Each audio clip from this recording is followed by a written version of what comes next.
Yeah.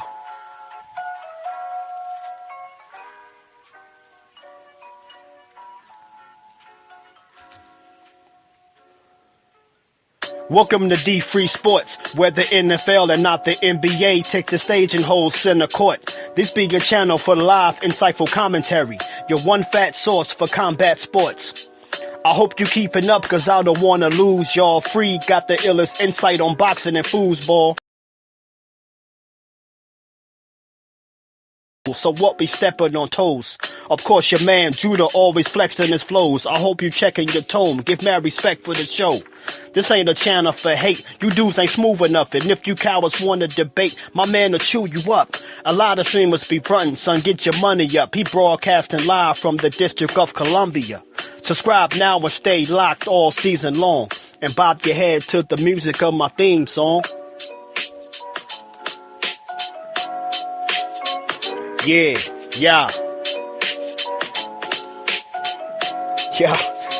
You know the deal. It's Judah Ben. Shout out to D Free. Broadcasting live from Washington, D.C. Word 'em up.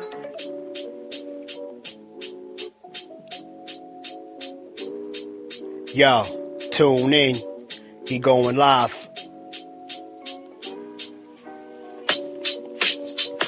NFL Sunday, word 'em up.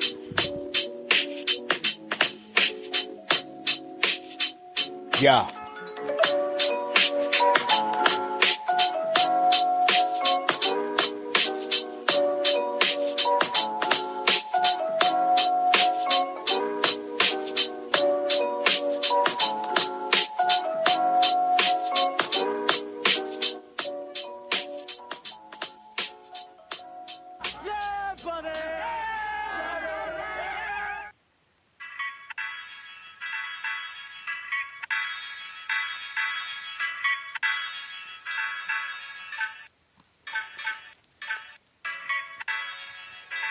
Yeah.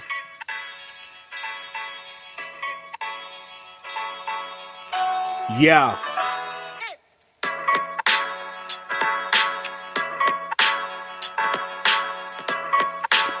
You know the deal. Judah Ben.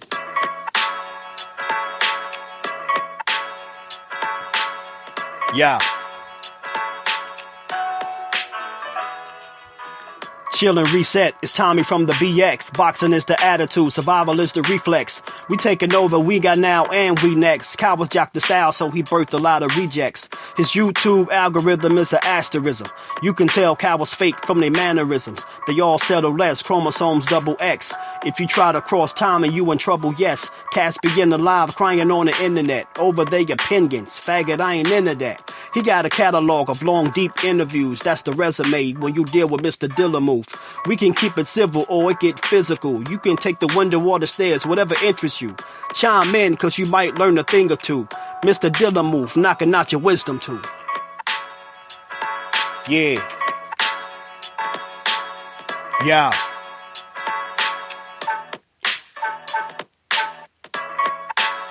You know the deal, son. Judah Ben. Tommy from the Bronx. I had to spin the block again. Word 'em up.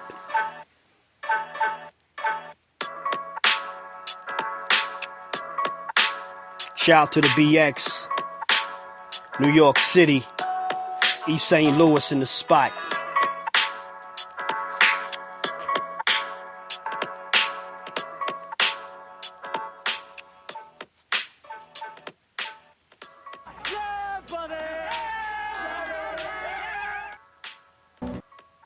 We are back, baby. We are fucking back. We're back. Classic. We are back. We are back. Yo, we are back. We are back. What's good, everybody, man? Salute. This is TD Sports Talk, aka Tommy from the Bronx, aka TD, aka Turncoat Tommy, and I'm here with my co-host, my man out of DC, my man D3. What's good, D3? What's going on, bro? Ain't nothing. What's going on with you? Chilling, man. I haven't done a live in a minute. I mean, I did a live last night, and it was just I just needed to do something, let some stuff come out, and I said some things I probably shouldn't have said, and I want to apologize to absolutely nobody because I really felt the way I felt. So if you feel the type of way, it is what it is. You know what I'm saying? But we're here today. We're going to talk some boxing. Going to try to stay away from the foolishness. You know what I'm saying? Not much really going on since the debacle with my guy Keyshawn.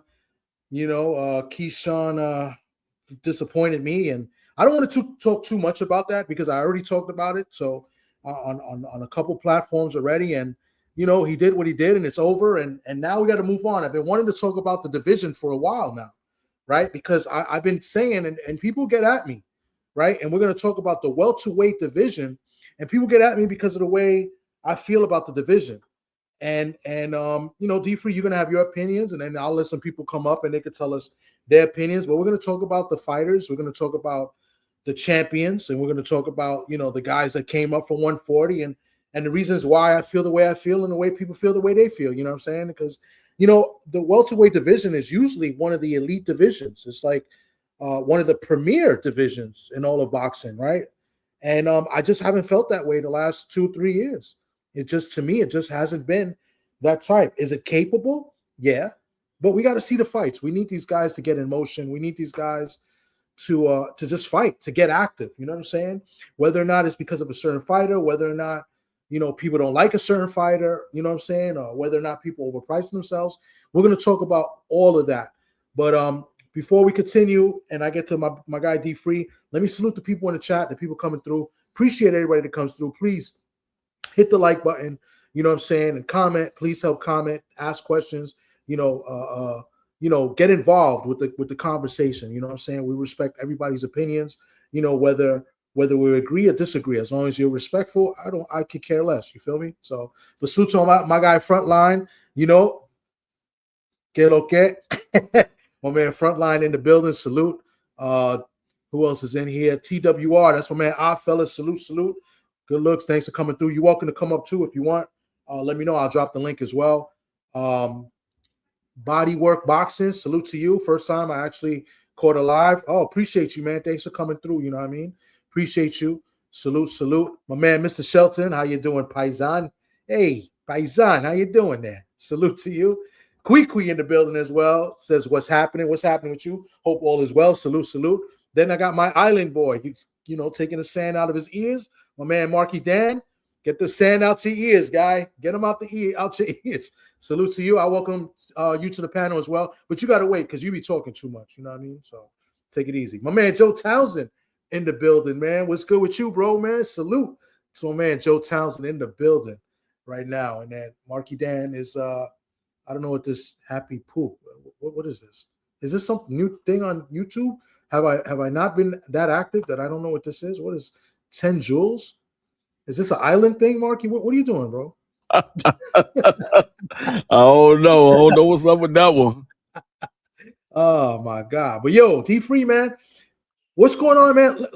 I'll let you lead off. We're also airing on D3's channel. If you're not subscribed to D3, please go subscribe to D3 and go over there and watch as well. We're trying to build this channel up as well. D3 does great work, not only in boxing, but also in other sports as well, basketball and football. We're going to be doing our football talk pretty soon, but I'll let D3 lead us off and talk about that and tell us a little bit about his channel and what we got going on in the next, few weeks.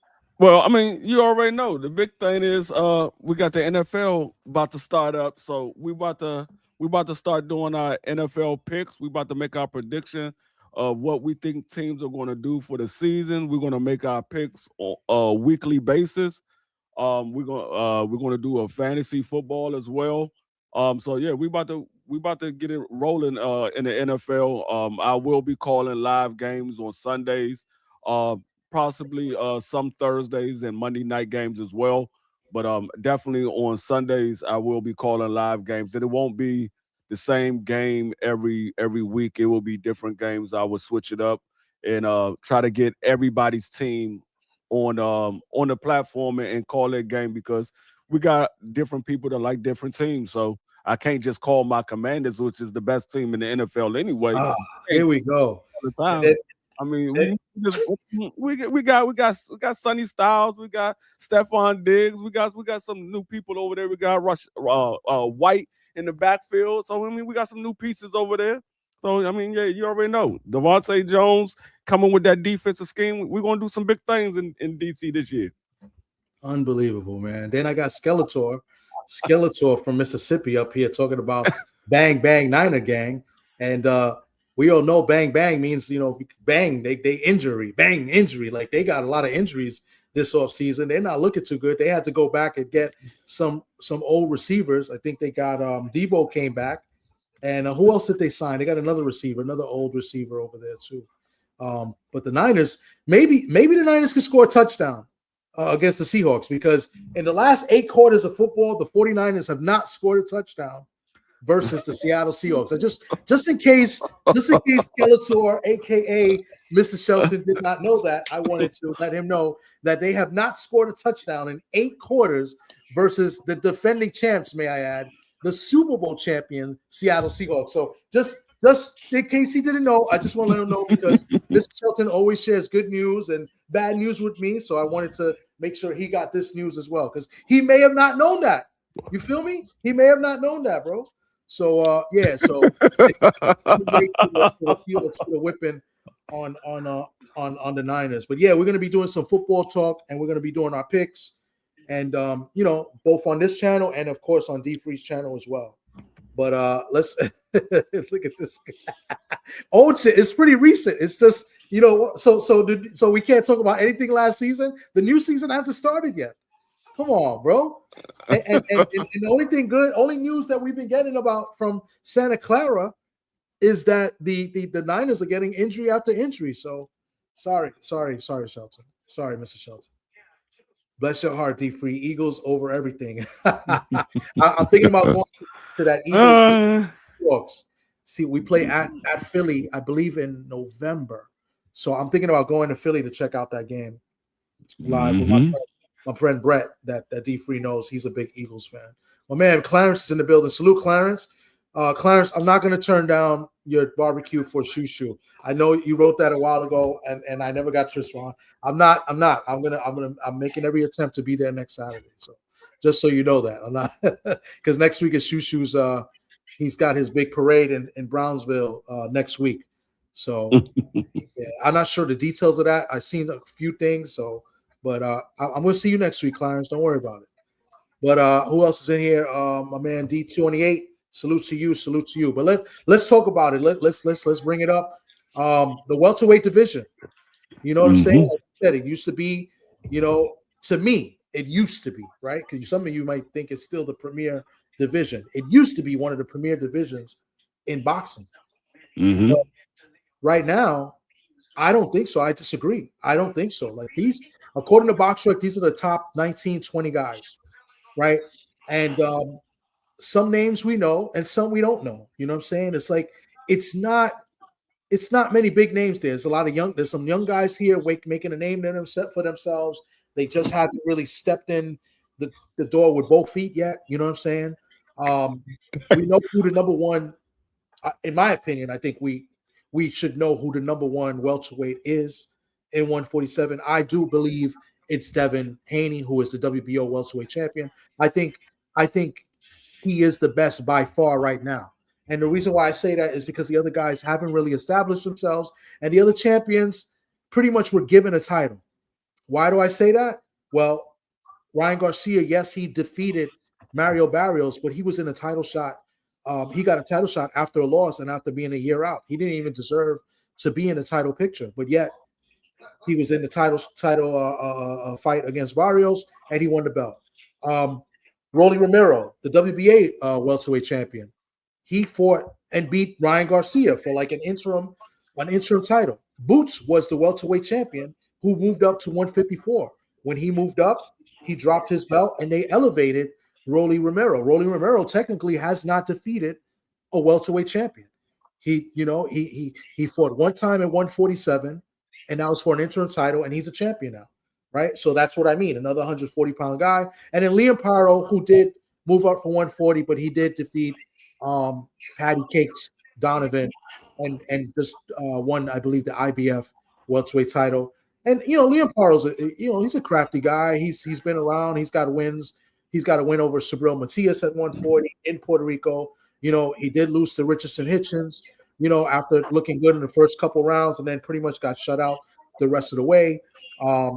Right now, I've heard there's talks between Liam Paro and Devin Haney to maybe unify.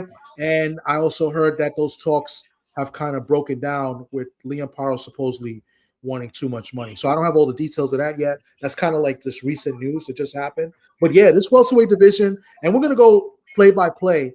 But I don't know, D-Free, do you watch soccer? Do I have what?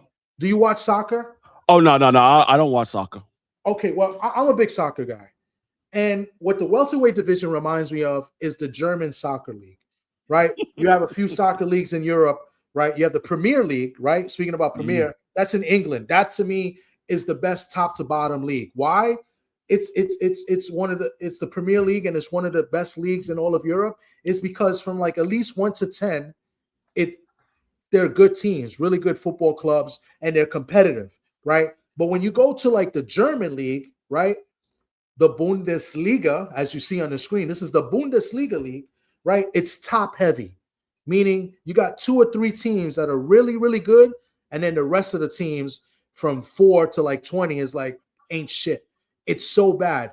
And this is the standings from the 2005, from the recent from last year, where Bayern Munich won the league by a lot, right? They won by what, 16 points, which is equivalent to like 5.5 games, because there's 3 points for every win, right? Dortmund, the second best team, Leipzig, those are the top 3, and the rest of the teams, nobody really knows about them, except maybe Leverkusen. That's if you watch football. Some of you may not watch football, know what I'm talking about, but I'm telling you, Leverkusen's usually a solid team in the German league. But that's it.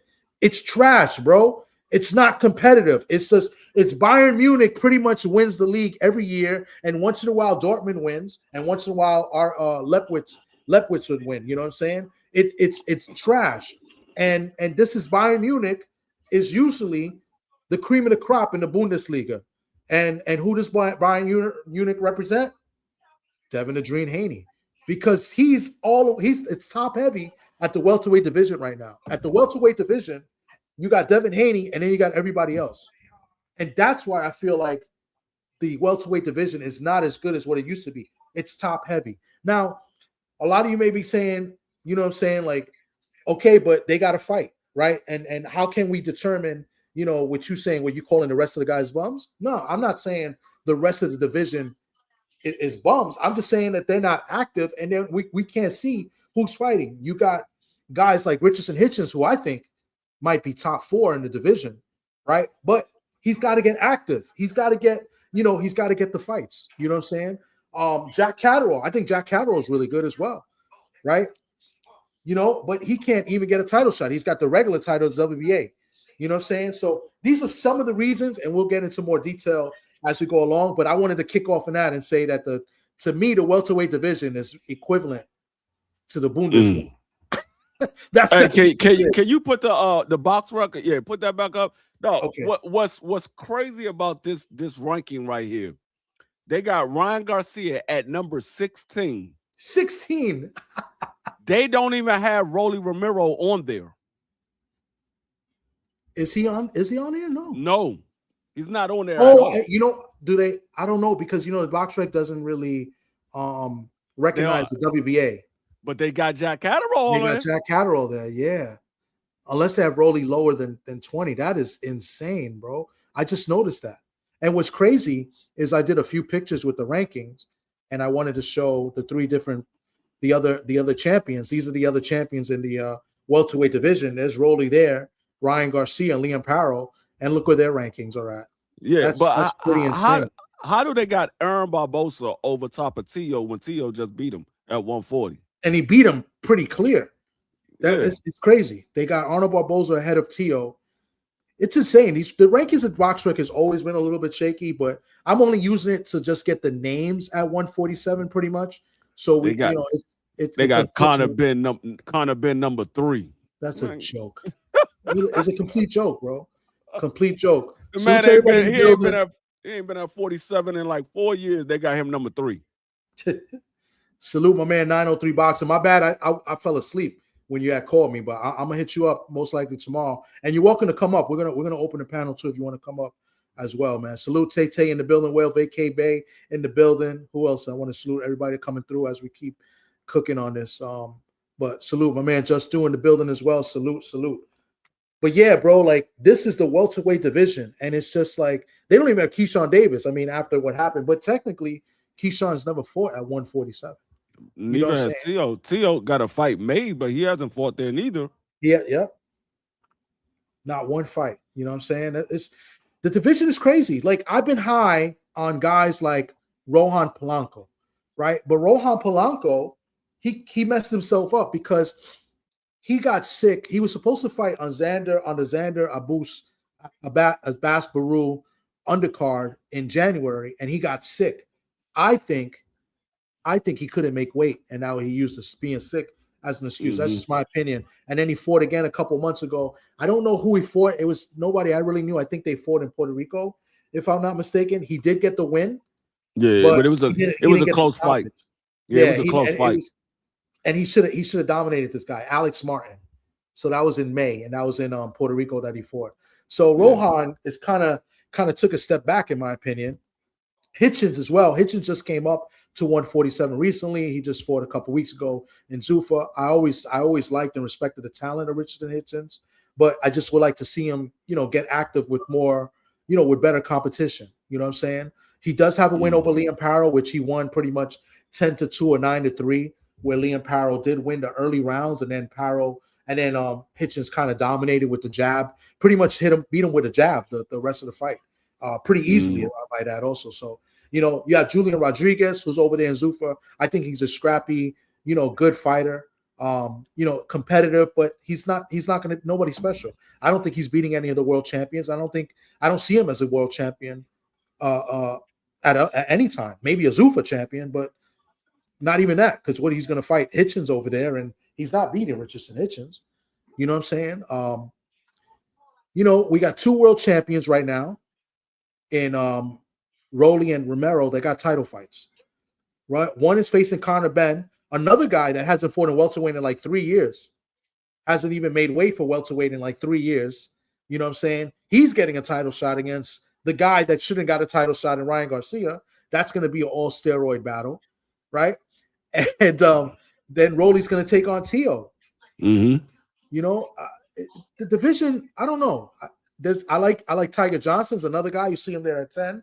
I think he's up and coming. I think he needs to, maybe get a fight or two to get in the door and maybe get a title shot. I think he's knocking at the door, in my opinion. Hey, I'm gonna be honest with you. If Devin doesn't get the fight with Liam Paro, I think Devin should fight Tiger Johnson. I mean, they did jump him. You know what I'm saying?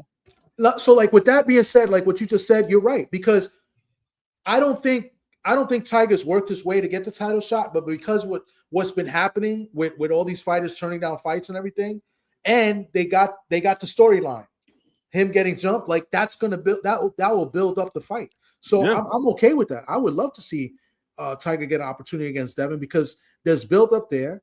It's gonna sell tickets wherever it's at, and people, if it's a pay-per-view, people will buy the fight. So yeah, I'm with it. I'm with that. I agree with 903. I think Jack Catterall might be the second best welterweight. I think Jack Catterall right now second best. That doesn't mean I have him beating Hitchens. I just think with his body of work right now, I got him at number 2 behind Devin. Now, like I said, I don't want people to get this twisted. I don't mean I think I got him beating Hitchens or beating Rolly or anything like that. I mean, I might have him beating Rolly too, but I don't have him beating Hitchens, but I think his body of work has earned him number 2 in my book. I don't know where you would have Jack Catterall. I got Jack Catterall probably like number 5. I don't think he beats Rolly. I don't think he beats Teo. I don't think he beats Ryan. He might be able to beat Connor Ben. I don't think he beats Brian Norman.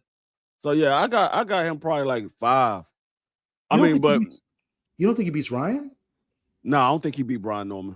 I don't think he beats Brian Norman. I think he would have good moments in that fight. But see, Jack Catterall, he likes to sit there and fight too. He'll get in those moments where he wanna fight. And with a guy like Brian Norman, I think Brian Norman rock him badly and possibly knock him out. Yeah, I don't think he beats Brian.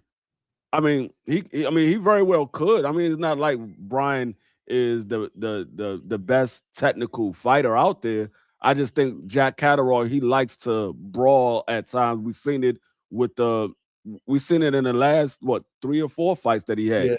He likes to brawl at times. And with a guy like Brian Norman, the power that Brian Norman has, I think Brian Norman can get him out of there.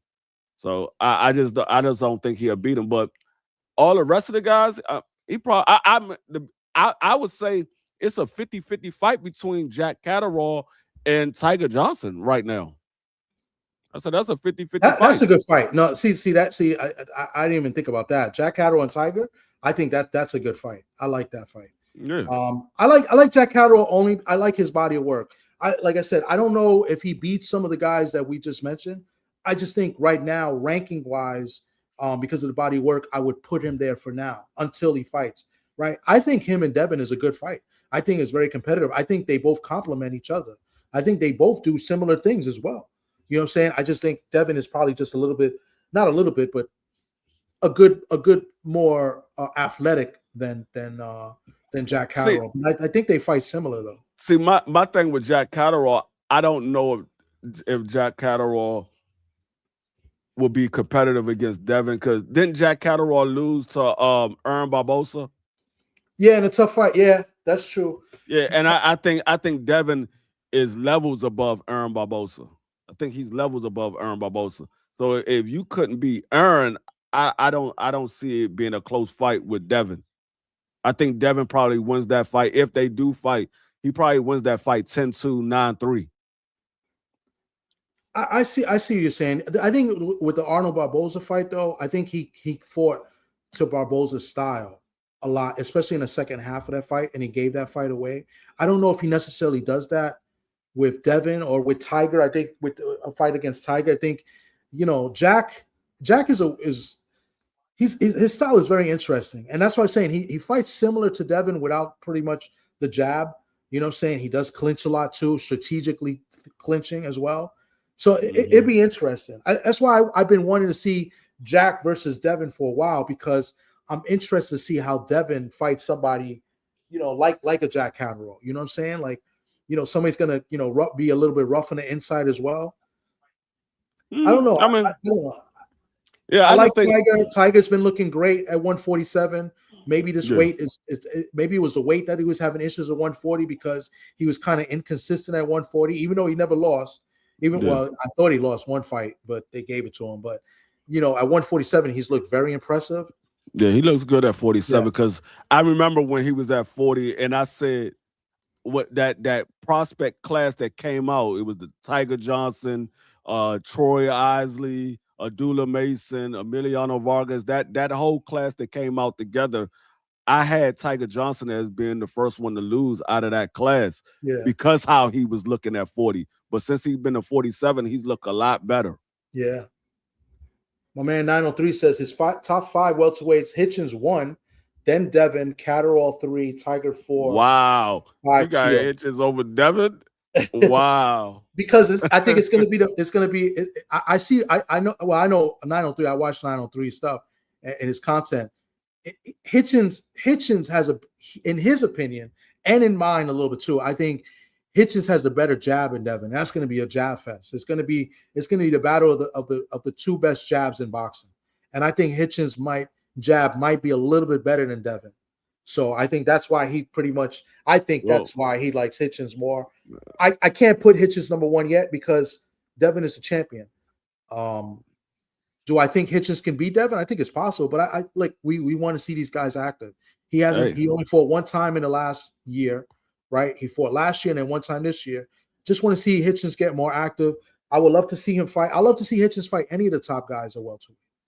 You know what I'm saying? I don't want to see him fight another guy like he just fought. Hey, well, they did say Hitchens is a T-move version of Devin Haney. So, hey, who knows? Yeah, let's make it happen.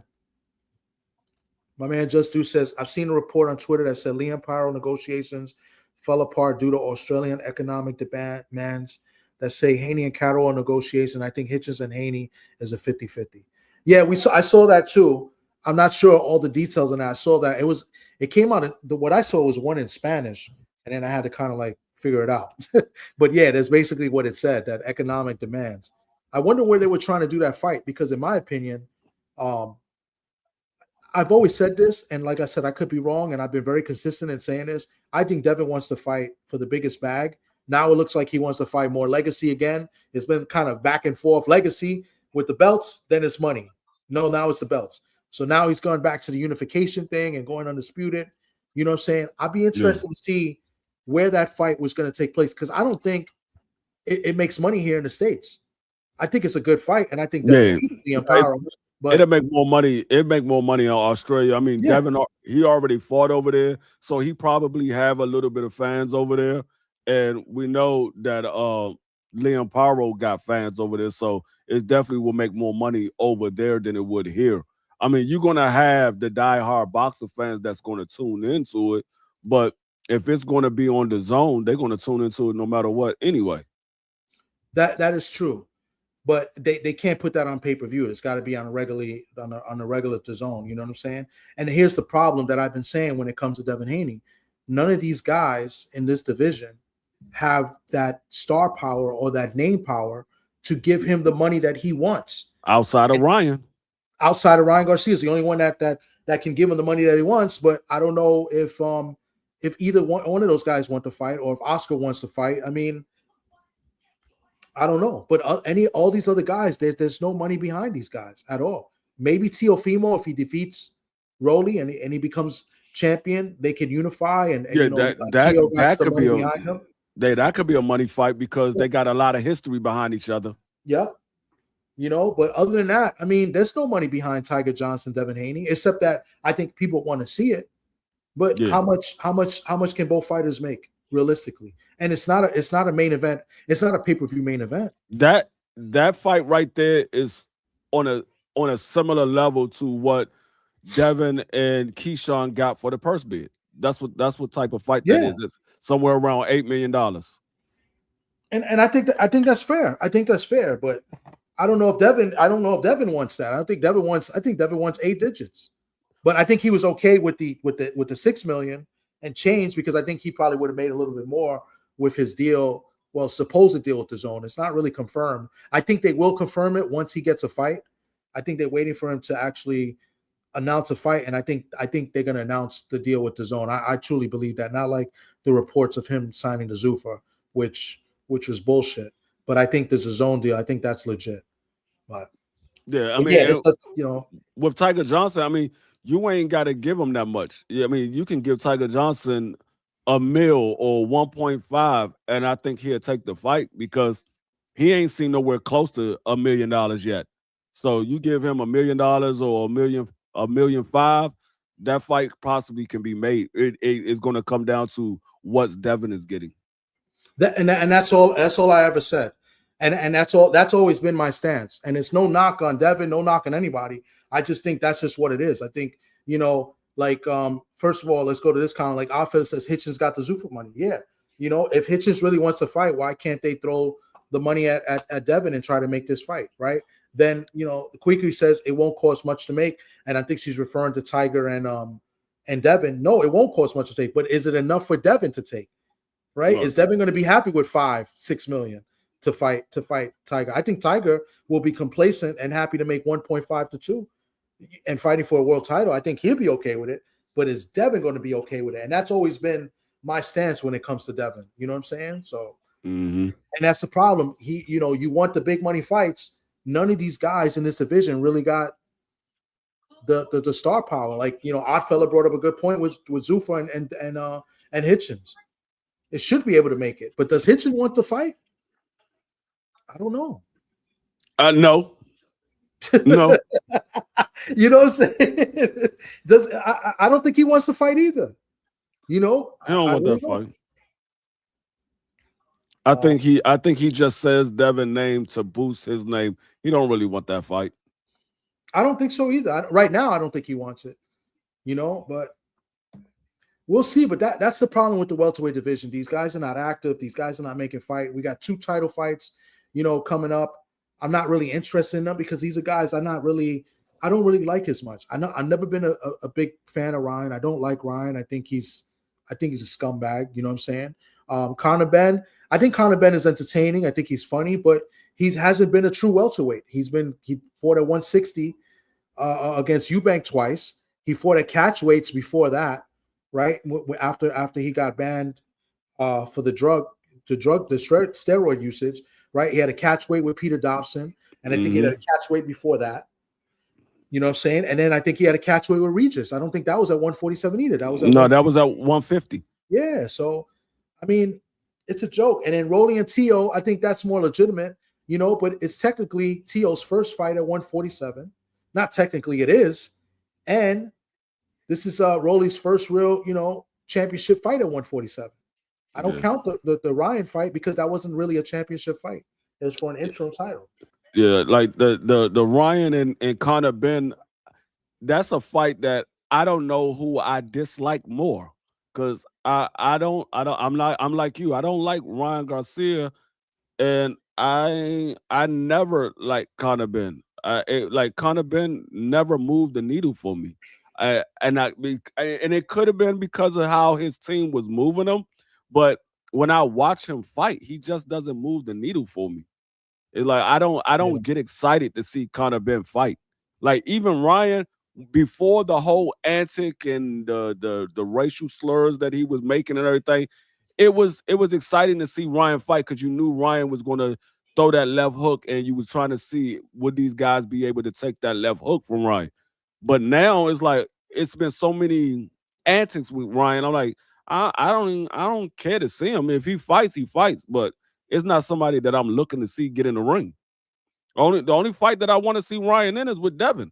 I want to see was it the PEDs that gave him that boost, or was it the fact that he just know what Devin likes to do and he got Devin number? They did split in the amateurs, so you can't say Devin is a much better boxer. Well, you could say Devin is a much better boxer, but that skill set doesn't really matters when it comes to Ryan because they split in the amateurs. In the amateurs, it's all about boxing. It's not about who can land a big shot. It's about who can land the points. Yeah, it's all about boxing. So they split in the amateurs. So Ryan knows what Devin is about. He's seen Devin 6 times in the amateurs.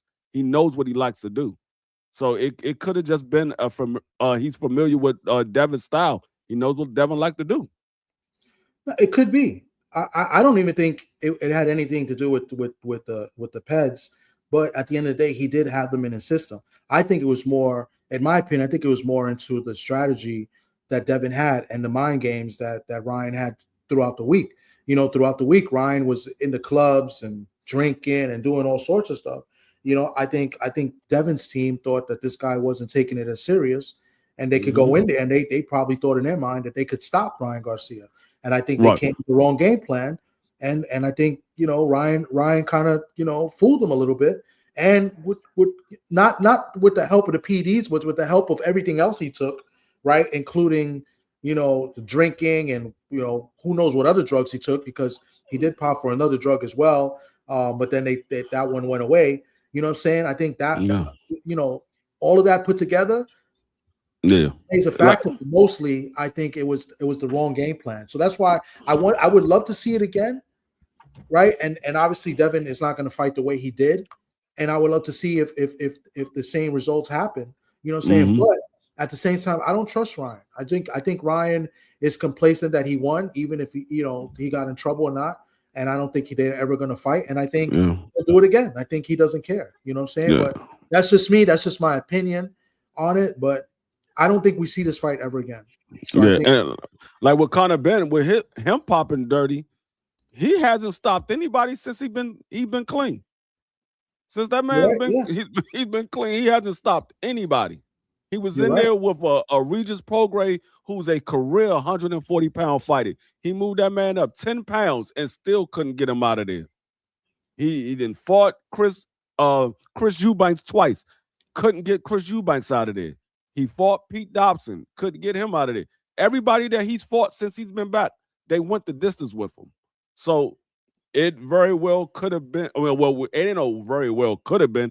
It was the PEDs, the reason why he was stopping everybody. It just so happened he was in England, or he was in the UK, so he was able to get away with it for so long until they finally caught him.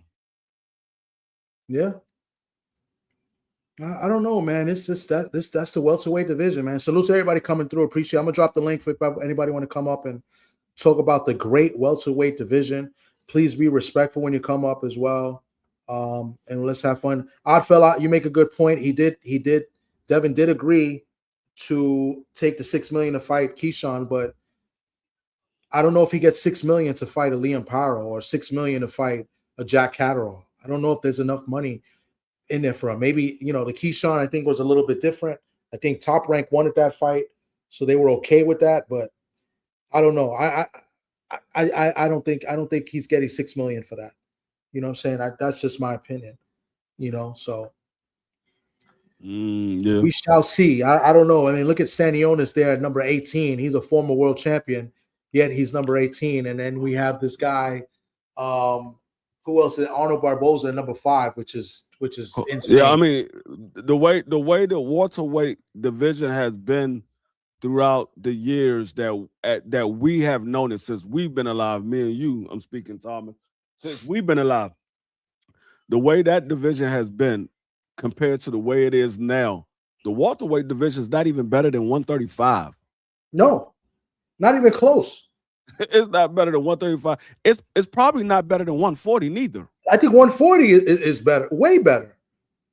Like you would think the guys that was at 140, who we say they're eventually going to end up at 47, that it will move up there. But then the guys that we was expecting to move to from 140 to 147, and the guys that was at 47 who we thought was going to still be there, it didn't happen the way we thought it was going to happen. That migration didn't merge together. The guys that was at 47, they left. The guys that was at 40 that we was expecting to move up, some of them did, some of them didn't.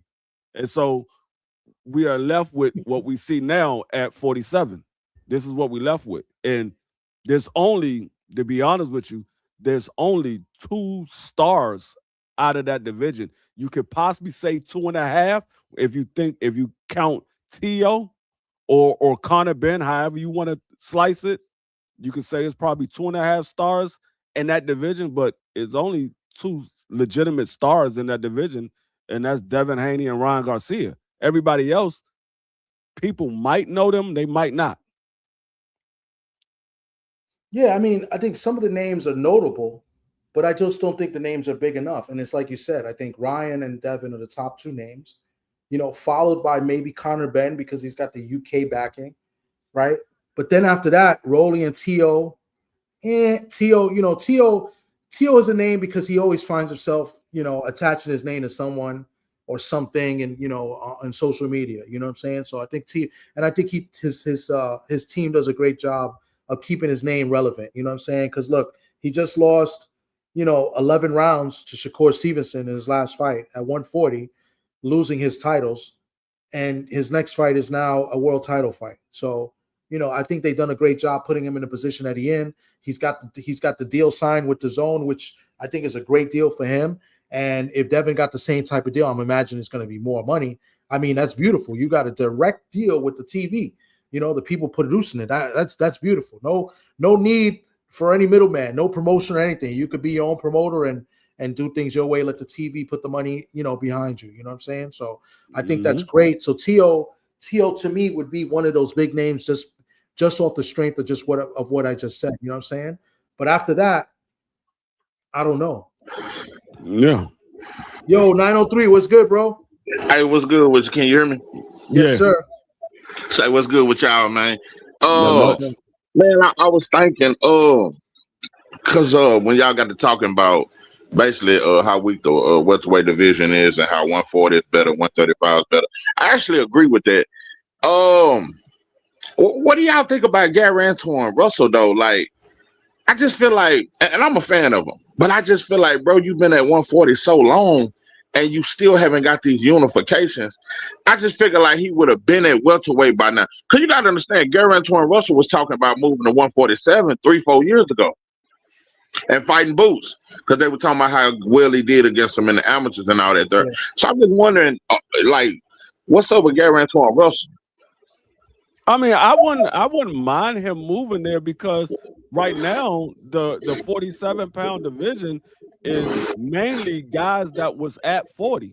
You have a few guys that's always been at 47, but a lot of the majority of those guys were guys that was at 40 and they moved up to 47. So I think he can hang with a lot of those guys. I think there is some guys that's going to be much bigger than him. But I think for the vast majority, he can hang with a lot of those guys. Absolutely. Yeah, he definitely not a big guy like that. And reason why I was saying this is because I've been thinking that Gary Antoine Russell was finna fight Pitbull, but now that I just seen Pitbull finna fight some no-name dude, I'm like, well, shit, Gary Antoine ain't got nobody. No, he's about to fight. He's about to fight Oscar. Don't do that. Don't do that. That's my man, Mr. Bravo, man. You said what? I'm sorry to interrupt. He's fighting. 1 second, D Free. He's fighting Nesta Bravo, supposedly from Puerto Rico. That's a good fight. Oh, okay. I didn't never get the name of the dude. Okay. Yeah. He's fighting Nesta Bravo. I'm picking the upset. A lot of people clowned it though because I was just talking to my boys here from Four Corners Boxing here in the Bronx, and they were saying that Pitbull's gonna win in like 3 or 4 rounds. I was like, you guys are bugging. So, but I got Nesta. I'm gonna have to go check out old Nesta. Huh? Yeah, I'm gonna have to go check out old Nesta. I'm gonna be honest, I hadn't seen him fight. Yeah, he's all right. He got power. He could punch. He Kano used to have him on his show a lot too. Okay. On there too, so I don't know if you remember, but yeah. But go ahead, DP. My bad. I just wanted to get that in there. I was about to say Antoine is about to fight Oscar Duarte. So that's yeah. I did hear that. Yeah, I did hear that. Yeah, I did hear that. So they already deep in negotiations, and it's kind of pretty much coming. Okay. I'm just gonna be honest. Like, what the fuck is Duarte these days? Is he just the one that, because he ain't been a champion? Like, he just the guy that, tests you to make sure you're still elite. Like, who? I just don't see a whole lot in Duarte. I just don't. He's on the borderline of being a gatekeeper or a journey. Yes, because I don't see him as a champ, and he ain't been a champ. I thought Kenny Sims barely is, or it could have been a draw. I thought Kenny Sims put up a good fight. I thought it was very close. But yeah, I just don't see a lot in Oscar. Dalton Smith, he all right at 140. He's become champion. Who else the champ set up 140? Gary Antoine, Dalton Smith. Yeah, Shakur. Sure. Man, you know what? Now I'm thinking about it, bro. I was talking to my partner earlier. Bro, I think one of the best stylistic matchups, bro, is Shakur versus Gary Antoine. That's great. Me and my partner were talking about that style, that clash of styles earlier, bro. Like, I think that's a hell of a clash. Yeah, because Gary Antoine Russell got that strategic. He's a boxer, but he's a pressure fighter, and he can punch, but he's strategic with it, and he got good athleticism. I think that's a good fight. Yeah, I think that's a good fight. Yeah, that's a real good fight, and I think they know each other well too. Yeah, that's a good scrap. And the reason why I said that is because Rayo showed trying to talk his way up on this Shakur fight, bro. Like, I don't want to see it. Like, it's a waste of my time. Like, and Shakur told Rayo, like, bro, you lost every round to Gary Antoine, bro. Like, and Shakur was basically like, I don't want to fight you, bro. So I really hope that fight don't happen, bro. Because Rayo ain't got nothing for Shakur. Nothing for him. Nothing, bro. It's a waste of a fight. I mean, I don't know nobody that want to see that fight, bro. No, there's some people that actually say they don't mind the fight. I mean, I'd heard a few but bro, that shit is, man. I think it's decent because you got to look at over on Zufo, who do they really have? Because I don't know if they're going to do a 140-pound division for Shakur. I would think that they would because they did it for they did a 168 for Edgar Berlanga and they did a cruiserweight for Ja. I would say okay, Shakur is the bigger name out of all of them. You're not going to do a 140-pound division for him. So I don't know. It's up to whatever Dana White and the committee of Zufo want to do, far as making a 140-pound division for Shakur to fight. But right now, he's the only 140-pound guy over there because everybody else moved up or they moved down. Like El Rayo moved down to 35. Richardson Hitchens moved up to 47. So he's the only 140-pound guy over there. And Richardson Hitchens was a 140-pound champion as well when he moved over there. So he dropped the belt and went to 47. So I don't know what they're going to do. Say another thing I got to clear up with y'all because, you know, this narrative about Hitchens don't want no smoke. Man, can we get a man a break, man? Can we get a man a break? Listen, he in a new division. Can we at least see what the boy got at welterweight? That man don't want no smoke. I'm telling you, bro. I got him over Devin, bro. I got Hitchens number one. I think he do everything Devin do, but he do it a little better, and he got more pop on his punches. His jab is harder. His straight right hand is harder, and his defense is a little better than Devin's to me. I just think he do everything a little better, bro. I'm gonna tell you what it's going to be. What it's going to be like. It's going to be like a student versus the teacher. The student might do it a little better because he put his own style to it. A little better. But then when he gets against the teacher, he like. But Devin got the experience. I get it. I get it. I taught you everything you know. I get it. But I think so too. But I like this fight. I just think that me and you, 903, and maybe D3, we have more confidence in Hitchens than Hitchens because and Kano. Hey, it was Kano Loco that opened this idea because I always said, bro, Devin a little better than Hitchens. Kano kept telling me, bro, like, no, bro, Hitchens better than Dev. Just keep watching him. The more I kept watching, because I studied a lot of Hitchens fights, I'm like, bro, he better than Devin. His defense is better. And he hit harder. He most precise. And I just think he do everything a little bit better, bro. Yeah, Kano brought that idea to me. Yeah, but what I'm saying is that he has to believe that, and he has to want to go and get the fight. Yeah, that's the thing, and I don't think. Well, he's been on Devin helmet, bro. Like he called him out his last two fights. Yeah, like he been on Devin helmet, bro. He didn't want to move up to 147. Yeah, but see, that's the thing. He called Devin out, but he don't want to get in the ring with Devin. Like I think he just using Devin's name to boost. But he at 147 now. He at his weight division now. So now things change a little bit. So now let's see what they can do. You know, I'm not sure what they allowed to do at Zuffa too. That's another thing. Because I'm telling you, bro, like, and another thing, let me say this. Since we seeing Conor Ben get a title shot against Ryan Garcia, and Ryan Garcia ain't with Zuffa, like, it's showing that, damn, Shakur should be able to get a title shot. You know what I'm saying? Yeah, but I think that's a little exception because I think they promised Conor Ben, and I think Turkey kind of pushed it because Golden Boy didn't want to do it. Golden Boy did not want to do yeah, oh, yeah. I swear, Yeah, they were trying to do everything. Yeah, they didn't want to fuck with it. Yeah, they were trying. Platform and everything. Yeah. They didn't want to do it on the zone. So they kind of forced Dana White to do things their way, and now they have to air it on the zone. So I think that's a separate case. So I don't know going forward. Hopefully they could try to work something out. But yeah, I'm hoping that, bro, going to Zuffa mean you can't fight for a world title. I'm hoping that it don't end because I can't see it being like that, bro. You know what I'm saying? Well, especially with a fighter like Shakur over there. All I know is everybody that went to Zuffa, except for Shakur, and we'll find out what happened with Shakur because they about to call a mandatory for Shakur in, I believe, October or November. They're going to call a mandatory for him. Everybody that went over to Zuffa that was a champion lost their belt. Yo, Oddfella, you see what Oddfella wrote? He says about Hitchens. He said, Hold on. He says his jab is nice, but does he have the hands to sign a contract? Well, y'all wild. That's crazy. Yeah. But hold on. Now you said that every fighter that done went to Zuffa got stripped. I'm trying to say who all done went to Zuffa that was champions besides Shakur? Ja Obertai and Obertai. Richardson Hitchens. Well, he didn't get stripped. Richardson Hitchens. He moved up. He didn't get stripped. He moved up.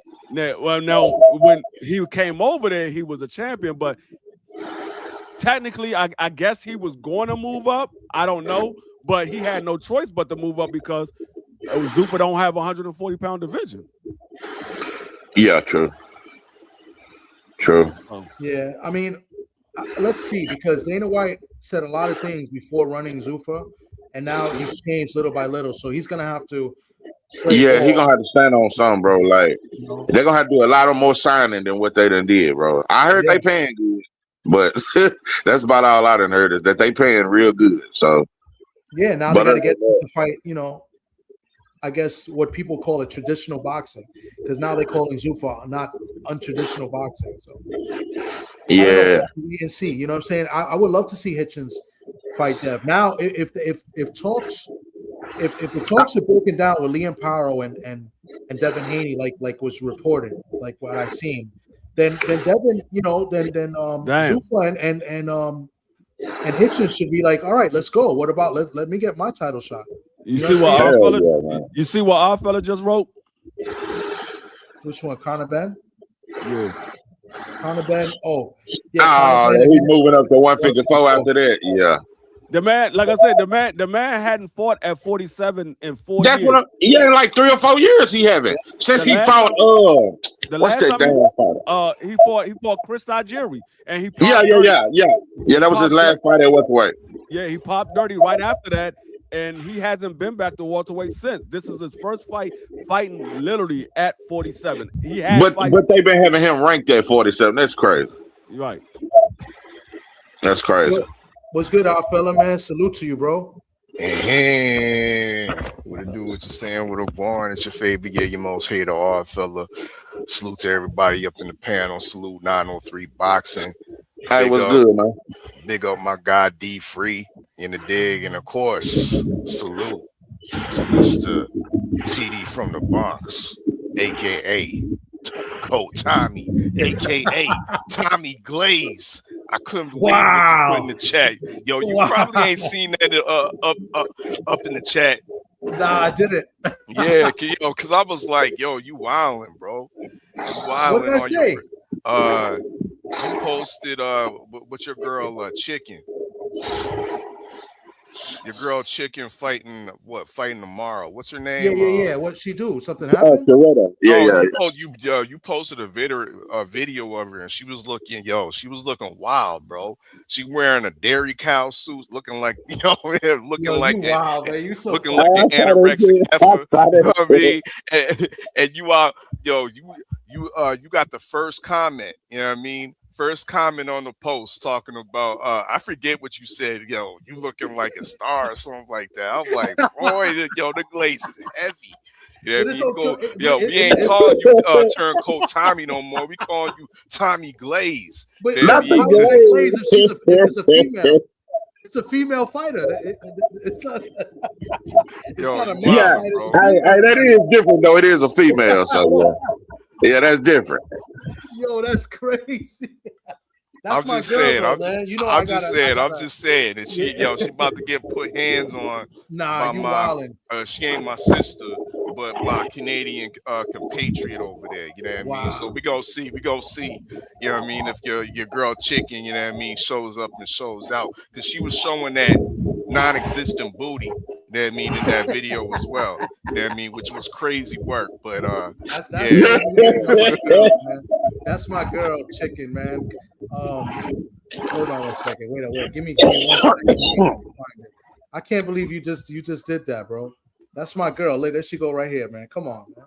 That's my girl, man. Bro, show the other picture, bro. She look good right there. I don't know what she was rocking. I don't know what she was rocking to the weigh-in, bro, but she was looking wild, bro. She was wearing that, like, yeah. Listen, man, she's just Canada, moving down we in call weight them too. buckets. You know what I mean? Respectfully. Yo, you wild, bro. You wild. But let's get back to the topic, man. What do you want to come up and talk about? I know you can come. There be no chicken hate up on here, man. No chicken hate. Nah, no apologies to the queen. You know That's what I mean? my girl. But I heard y'all talking that good Zuffa talk and whatnot. I'm halfway interested, right? I'm halfway interested to see what goes on tomorrow, because there's supposed to be a championship fight between McKenny versus Oleja in the middleweight division. And originally that was supposed to be for the IBF middleweight championship. Now, if you kind of been paying close attention to the lead up and to the promo, they're titling as a championship fight, but they're not adding the IBF to it. You know what I mean? So I don't know what's going on here. I still don't know what Zuffa's real stance is towards these sanctioning bodies. Are they trying to work with them, or are they not? You know what I mean? Are they trying to play like, yeah, it's a title fight, but really it's a Zuffa title fight? You know what I mean? That still doesn't have all the way legitimacy to it. You know what I mean? So it's still interesting to see, but y'all are correct. Jai Apataya was one of those ones that was stripped going over to Zuffa. Of course, 903 mentioned Shakur, and Hitchens was actually halfway stripped, or on the way to be stripped by the IBF for going over to Zuffa. So yeah, it seems like that's the pattern. That's how it goes down. But at the end of the day, my philosophy over here is like, yo, it's the best fight, the best available at, you know what I mean, available at the time. You know what I mean? I'm about fighters reaching for being the number one guy, being the man, being the king, sitting on that throne of the division. You know what I mean? So when it comes to these belts, sometimes they're irrelevant to me. You know what I mean? It's because you got guys that are just belt holders. When you look at the welterweight division, my peoples, every single one of these fighters that hold belts right now, we call them champions, but are they really champions? To me, they belt holders, because not one of them have defended their belts yet, including the illustrious King Devin Haney, who's been sitting on the shelf for how long now? You know what I mean? In his prime. You know what I mean? Make hay while the sun shines, Devin Haney, but you know what I mean? But you sitting on the sideline shopping, showing what you could do up in the gym. No, you part of the problem in the welterweight division and need to get your ass active. We want to see you in there boxing, showing your skill.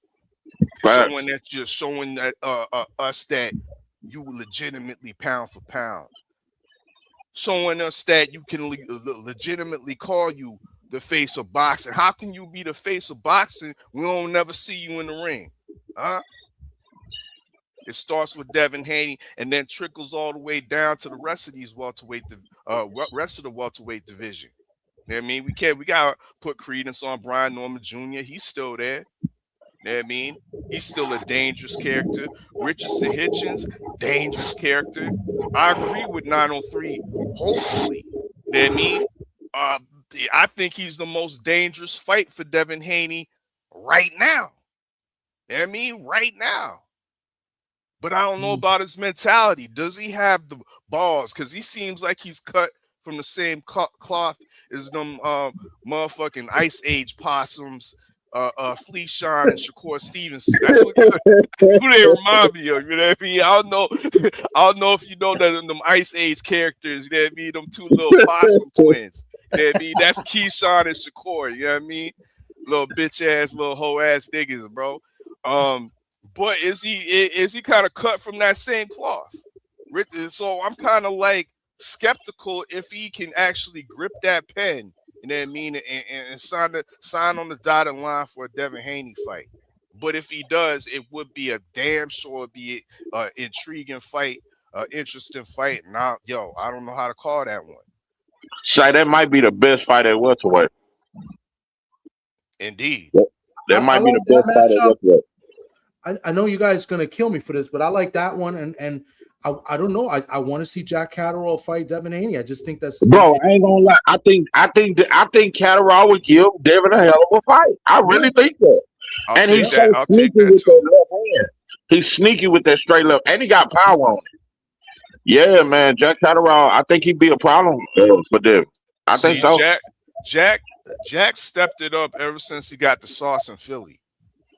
Ever since he got the Bozy and the sauce, Jack Catterall has truly become world class. You know what I mean? He's just not a top level British fighter. Yeah, we could call El Gato world class now. I mean, so he a problem with Devin Haney too. He a problem. See it. Yeah, he a problem. Real quick, so Oddfell, I looked it up. So McKenna, they have McKenna on BoxRec. Now BoxRec sometimes is not really accurate sometimes, but he's fighting Etanosa. Some, it's in Ireland. Yeah. And it says vacant. Italian. It says vacant IBF world middle, and and the IBF is at welterweight. I mean, not welterweight.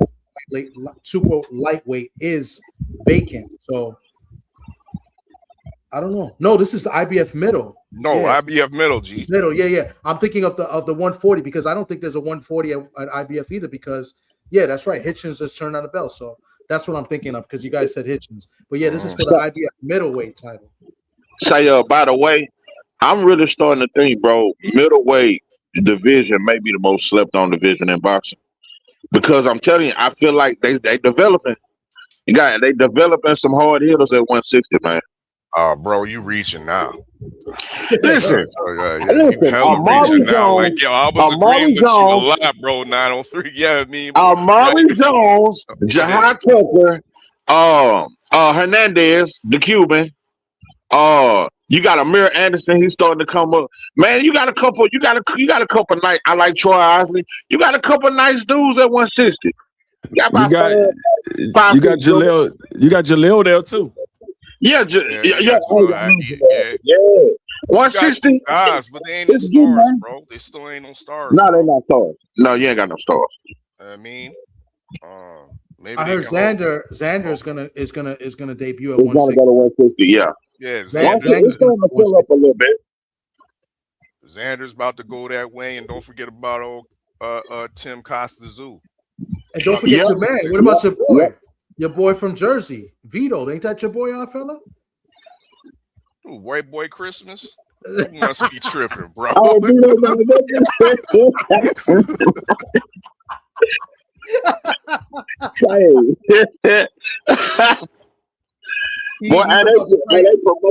they promoted Mel Nicky like he was the next one, man. Yeah, that man is garbage. They ain't gonna never go up on Vito. You think he beats Ammo Williams? That's a good question. Oh, that fight is coming up, right? Yeah. No, I don't think he beats Ammo. I don't think he beats Ammo. Yeah, I don't think he beats Ammo. I think Ammo gonna catch his ass. It's a good test for Vito. I gotta break it to y'all, but I'm gonna be the only. I think Vito's gonna outclass him. I would be surprised. Yeah, I haven't seen Vito outbox anybody. They might be catching Ammo at the right time, though. Because I don't think Ammo's that good. That's the thing. Yeah, but that power is that good. Oh yeah, his power is legit. That's one thing he is. Vito.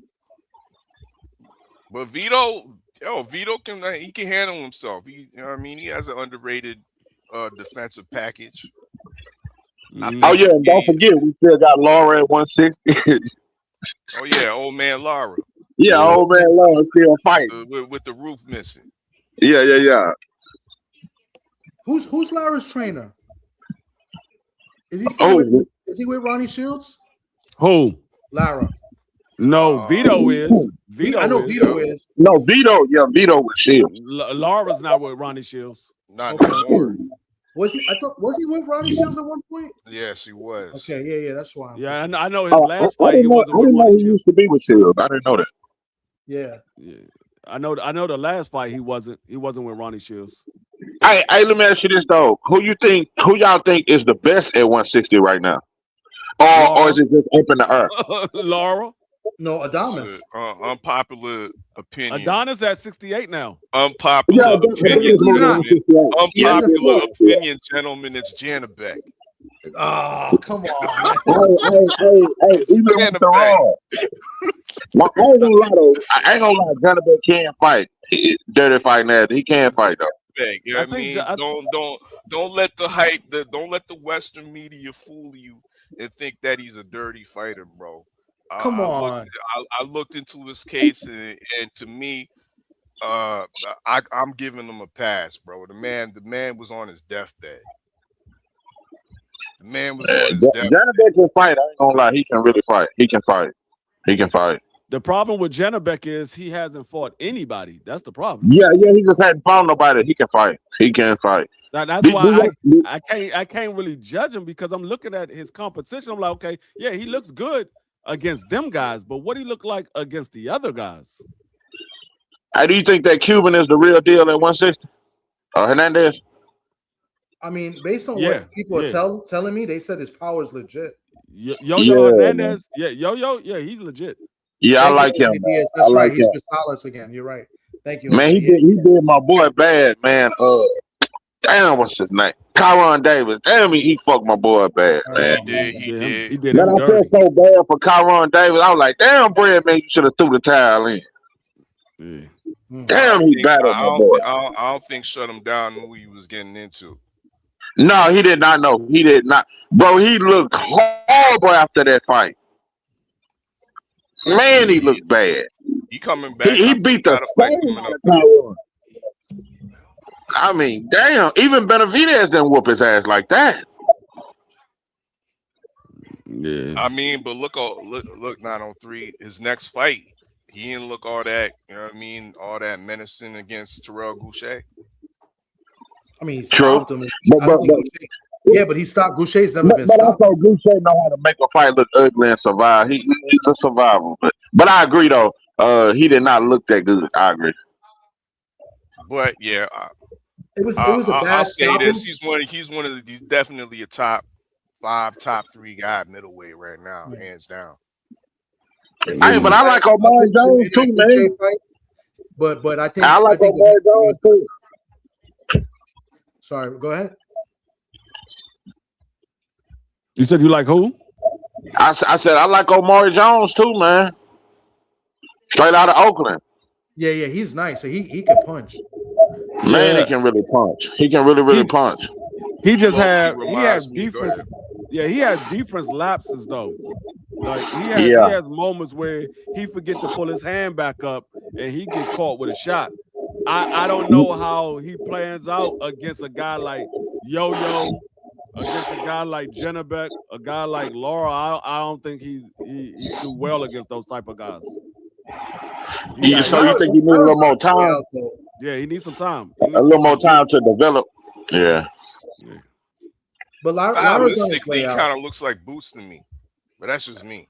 I can't say Laura's on his way out. Look like Boots. Yeah. I said the same thing.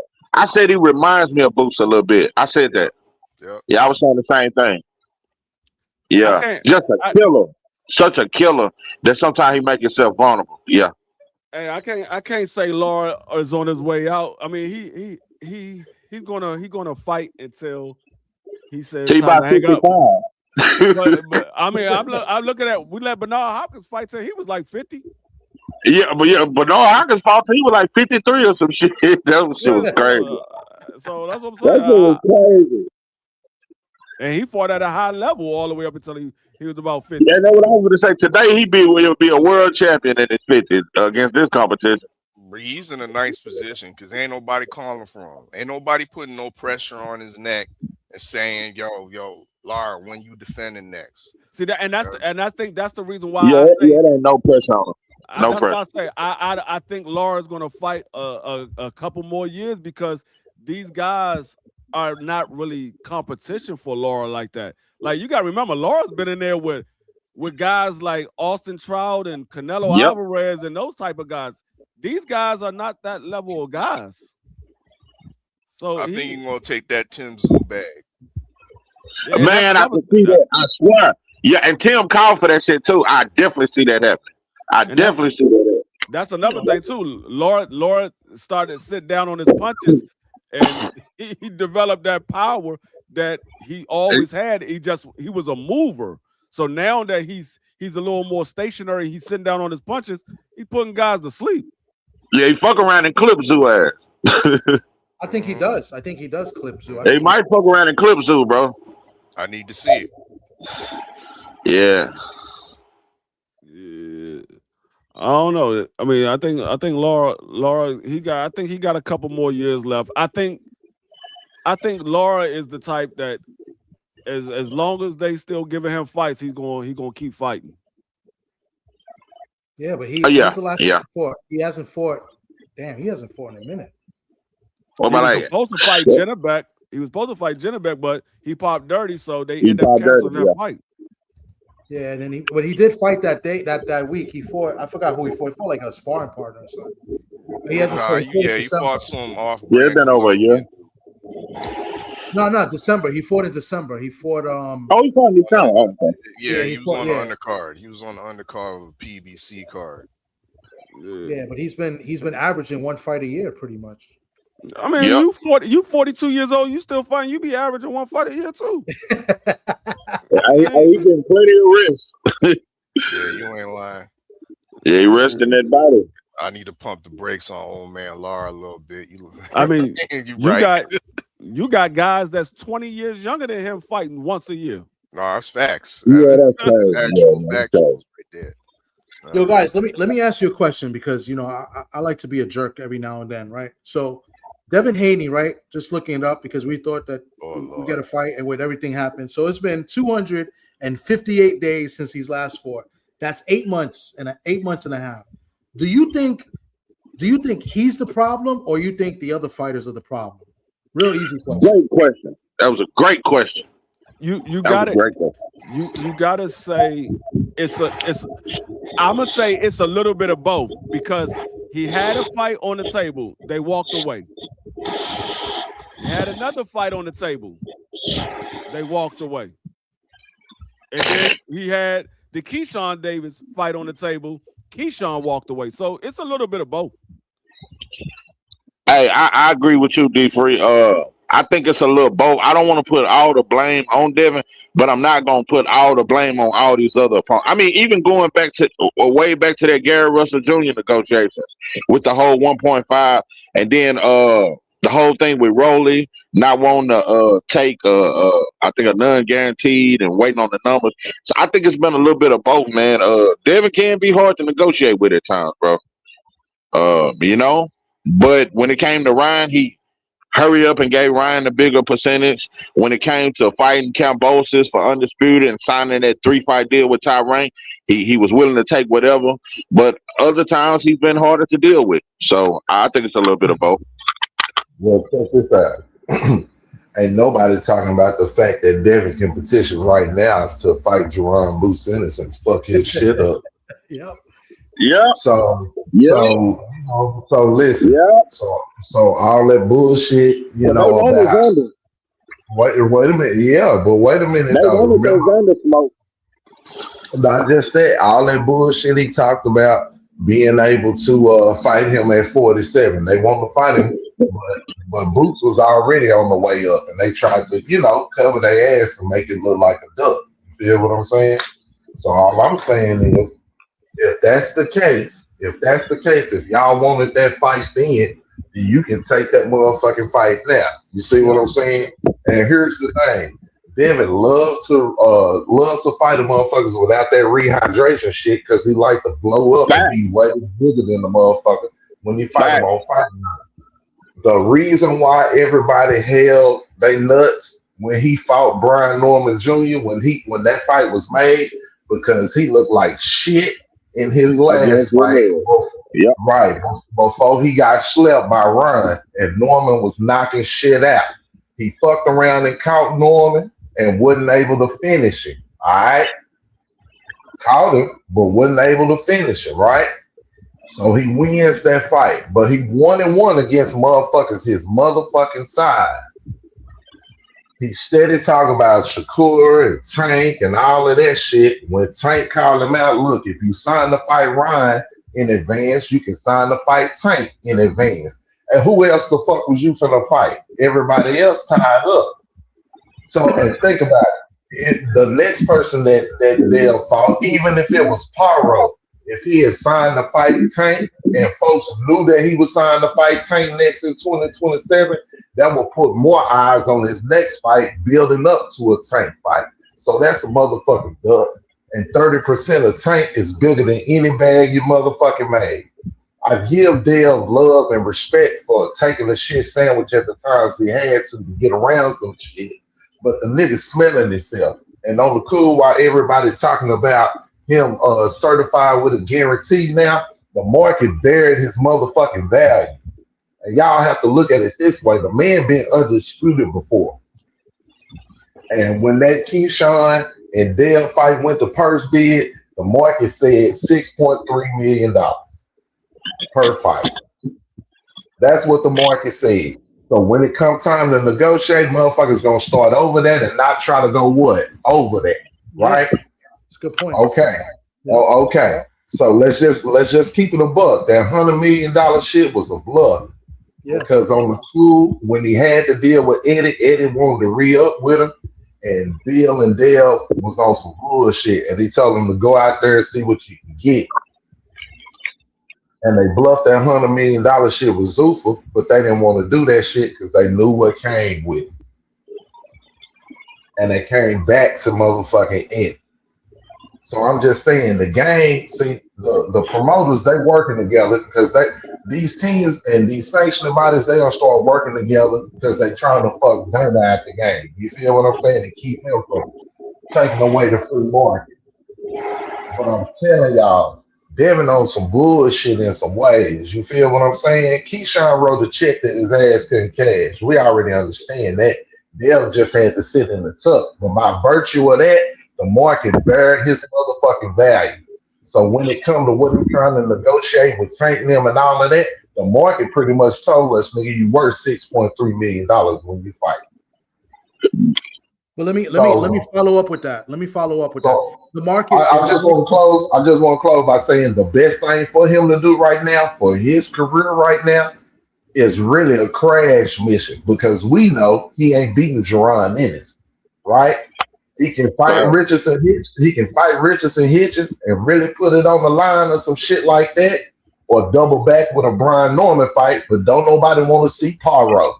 But the best thing for him, as far as highlighting him and staying in that dinner with challenge himself and all of that, is putting that goddamn petition in and fighting Jerron in. Go ahead, bro. No, I was gonna follow up because we just heard there's a rumor that the talks between him and Liam Paro they broke down. So like with the market set at him getting to $6 million, is it set at $6 million for a guy like Liam Paro? Wouldn't you think it would be lower? Well, here's the deal. What do they stand to make? But they already, when you look at it, he's locked into a contract, right? So like I said, they got to pay him. They got a guarantee locked in with him. Whatever the guarantee is that he signed with Dazzin or whatever, you see what it is up against the market. I don't know what that is, but the market says 6.3, right? That's what the market's saying. So when it comes to him fighting a Paro fight, what does that generate and how does that pay everybody for them to meet their need? That's why the shit broke down more than anything else. Y'all think about it. No, it makes a lot of sense because yeah, it's a unification, but are people really gonna go and want to pay to see this fight like they would have paid to see maybe Keyshawn Davis? Or are people gonna go and watch this fight as much and be more intrigued to watch it as they would with Keyshawn Davis with Liam? Yeah. Right. Then you have to think about the networking, what they're gonna yield as far as views and shit like that. You feel what I'm saying? So all of that comes into play. That's why Paro was never a good option, even though it's another belt out there. So really, like we're saying, fuck your list, Dale. You only got a few options. Make your move. Yeah, and see that's the problem that I have when people say that Devin is the face of boxing. Well, if he's the face of boxing, for one, why is his fight going to purse bid? And for two, why is the purse bid low? Because this is his second purse bid. Wasn't the first purse bid. This is his second one. The first one went for $1.1 million. This is the second one, and Top Rank wanted to make sure Keyshawn got some money, so they bid it the highest purse bid under heavyweight, like 2 Cent said the other night. The highest purse bid under heavyweight in the history of boxing. So if you are the face of boxing, why is your fight going to purse bid? And why is the purse bid so low? Why are you not generating $10 million? $10 million. You're generating less than $10 million. That's why I don't like when people keep saying this face of boxing. I have a different perspective on face of boxing, but when I hear how other people give their meaning of face of boxing, and I have no problem with it. But I'm looking at it is, if you're the face of boxing, guys should be lined up to fight you. When and it don't matter. Yeah, and it don't matter who you fight, D3, you right. And it don't matter who you fight, you're gonna put asses in seats and eyes on TVs. Right. When Floyd was the face of boxing, he had guys lined up to fight him.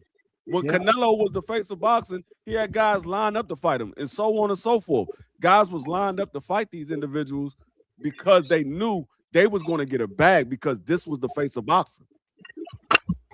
And I'll ask that. We've seen Floyd the same way. Yeah, we seen Floyd fight Robert the Ghost Guerrero. Like, who wanted to see that shit? But you know what? He got good money for that fight. Yeah.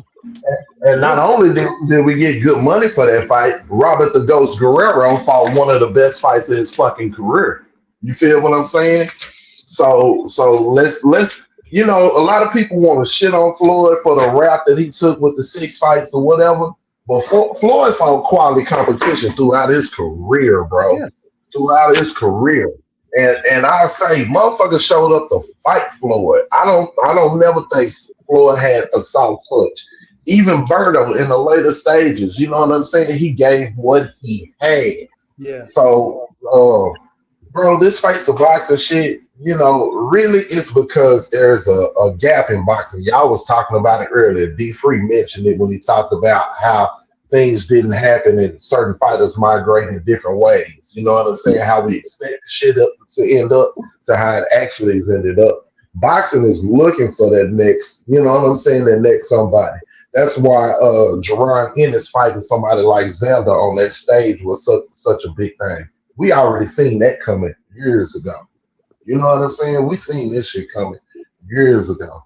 But at the end of the day, these younger guys, some of the younger guys, you know what I'm saying? Your Devins, your Shakurs, your T.O.s, in some ways, they've disappointed, even in winning. You know what I'm saying? So I think right now it's time for Dale to make a move like that. You know what I'm saying? To make a Richardson Hitchens fight or some shit like that and really solidify himself at a division, right? Like he did when he was at 135. That's just me. I agree with everything you said. You know one thing that bothered me when I go back and forth with Devin Haney fans? Like, they shitted on Tank for fighting Rolly. Act like it wasn't shit. But then once Rolly get a belt at welterweight, now it's a cool fight for Devin and this and that. But Tank wasn't shit when he fought. I was like, I argued back and forth with Devin Haney. When now 903, Rolly got a belt now. I'm like, but how you gonna shit on Tank win versus him when he beat him when he was undefeated, bro? So it's just little shit like that. I just be like, come on, bro. Yeah, that Tank fight with Rolly was a mandatory. It wasn't like Tank chose Rolly. He Yeah. didn't want to fight. He didn't want to fight. If y'all remember Tank talking about it, Tank said he basically didn't deserve to fight. Yeah. He didn't. Hell no, he didn't.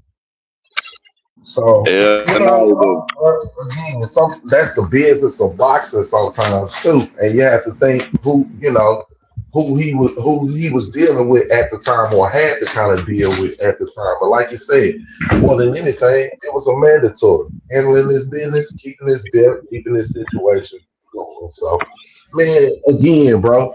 Tank Davis is the guy they all been talking about when they was younger. They all had their guns pointed toward. He the one that makes shit jump. We all know that.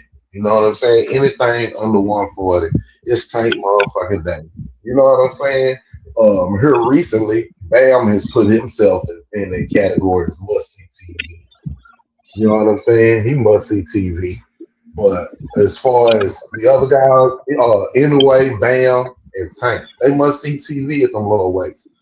Shakur, I love his talent. I just think his decision making, you know what I'm saying? His decision making sometimes with his talking and his deal making.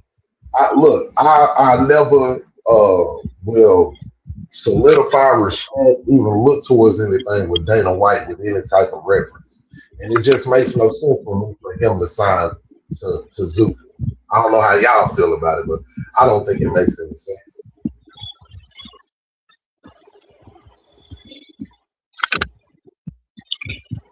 Anybody want to follow up on that?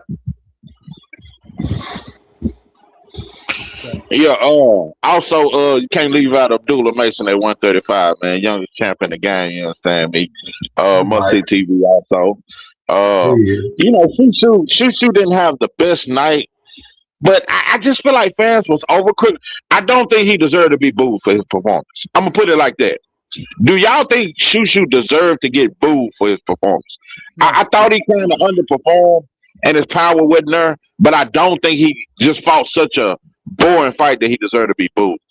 No, I don't think he deserved to be booed. I think what it was is they booed the shit out of a lot of people. I mean, majority of the people that was booing didn't know nothing about his opponent, so they just thought that Shushu was going to walk through him. But that dude was a fight. Yeah, his opponent was a tough dude, and it wasn't an easy fight for Shushu. But this is what you get when you get guys fighting the type of fights that they need to fight, not the type of fights that you want them to fight. The type of fights that they need to fight, because that fight right there can actually help Shushu in his later career.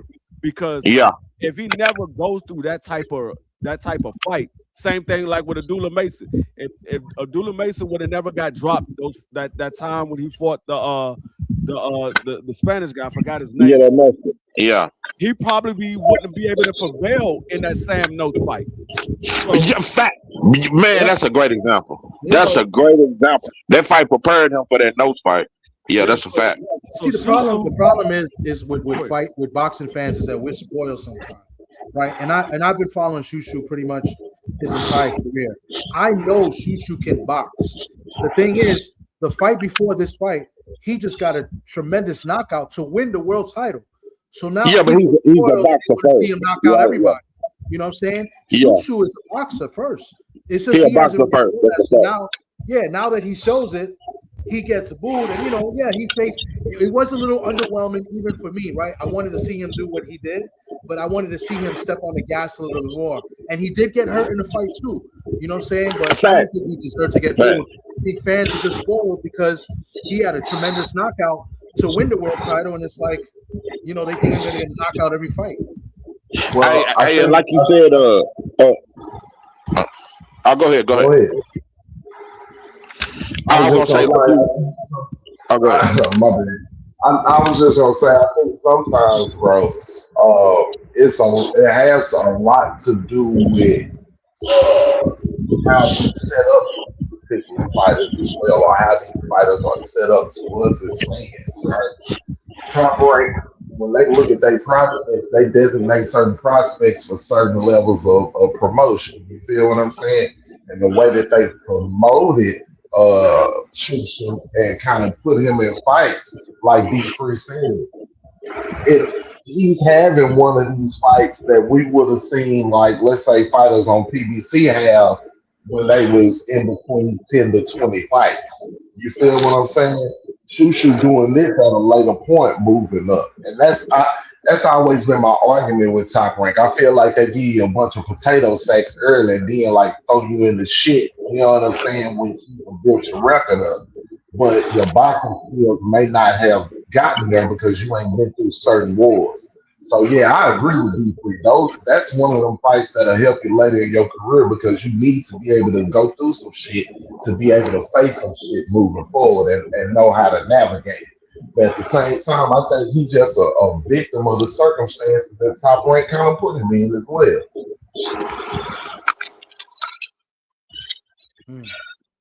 Yeah, and also I think a lot of the competition that Shushu has faced has been very underrated, bro. Like that African that he fought. He done fought a lot of tough dudes, bro.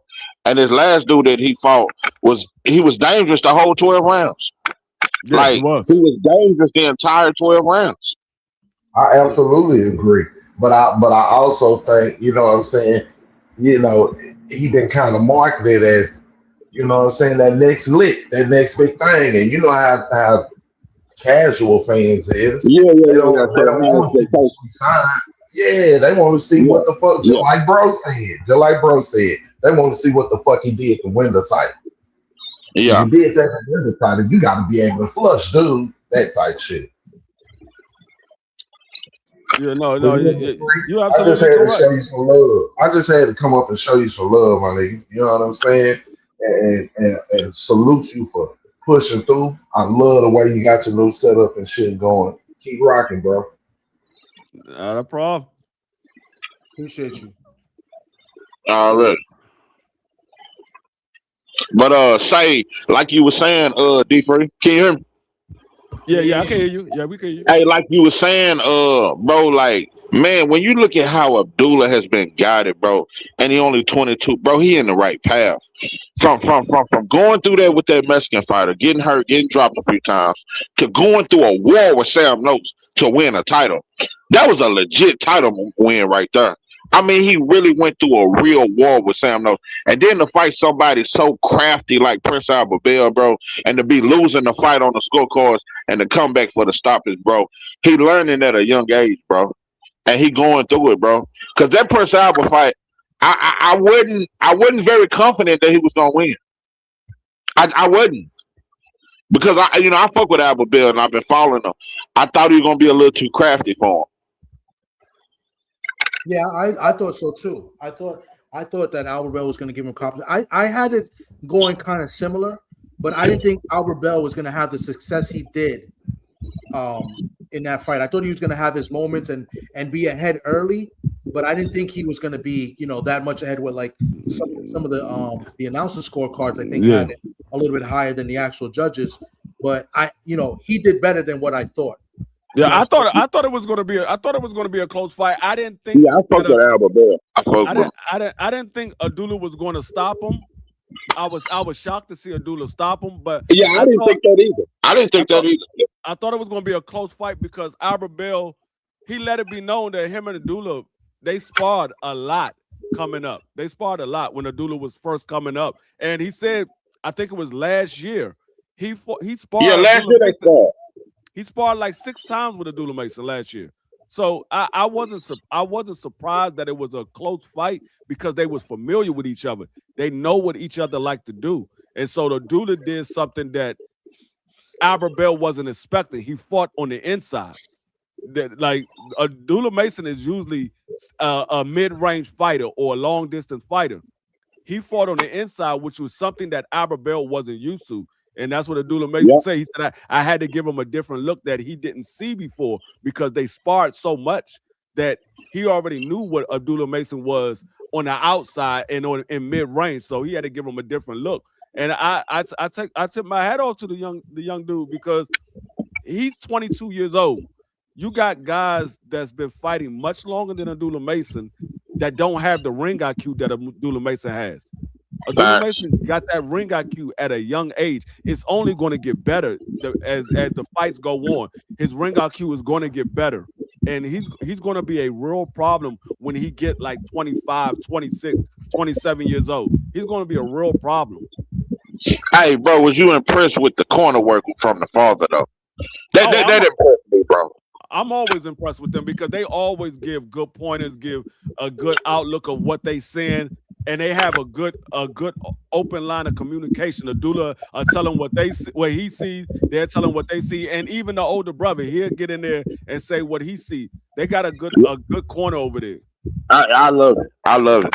I love it. They ain't gonna let him slip. They not gonna let him. It's like he gotta stay focused because his brother's on him, his daddy on him. They're not gonna let him, man, bro. And you know, I'm so impressed with Abdullah being so young, but staying determined even when you're down. Like he never lost. He never looked defeated. He never looked like he thought about giving up and I can't figure this dude out. He stayed determined. Just a young killer, man. Young killer. I heard his dad pretty strict on him too. So yeah. What's going on, 2 Cent? What's going on, y'all? What's up, panel? TD, What's good? D Free. I can't see everybody's names, but what's up, y'all? What's up, chat? What's good? What you got on it? What you got on it? What y'all think about this shoot anyway? I think shoot should stay far away from anyway. You can't tell me that because you know I'm a big shoot guy. You wild. I mean, Inouye would have to move up. You want that friendly 50 chop cheese, Tom? Oh man, if Inouye moves up, I know you think that'd be a competitive fight? He been at 122 for 4 years. Yeah, I mean he would have to move up to 126. I think they're on two different levels, honestly. I don't think Shushu's a bad fighter. I just don't think he's at that level, not for Inouye, in my opinion. I see it. I don't think they're gonna make that fight, but I also think there's a reason why Inouye hasn't moved up yet. I think he's waiting for Rafael Espinoza to move out of that division. I think he's waiting for Rafael Espinoza to move out of that division. Yeah, he don't have to fight him. Why does he have to wait for him to lead the division? I mean, if he wants to be undisputed, he has to fight him because I don't see too many people beating Rafael Espinoza. I don't think that man fair anybody. I don't know, bro. I say this. Rafael Espinoza is absolutely a hellacious fighter, but we've seen this man get hands put on him by Robisi, knocked around the ring. Yes. So exactly. So we know his chin could get rocked, and Monster definitely got that power. But I wanted to touch on the Abdullah Mason of it all. I think in the next 4 years, maybe even less than that, based on what I've seen from Abdullah Mason in that fight against Albert Bell and the grit he showed against the Englishman, I can't think of his name off the top of my head, right? Sam Noakes. Yeah. I think Abdullah Mason is going to be the box office draw, the cash cow in this sport, and potentially the pound for pound best. Because what he did in that fight against Albert Bell, a lot of dudes with more experience than him and probably just as much athletic ability would have lost that fight to Albert Bell.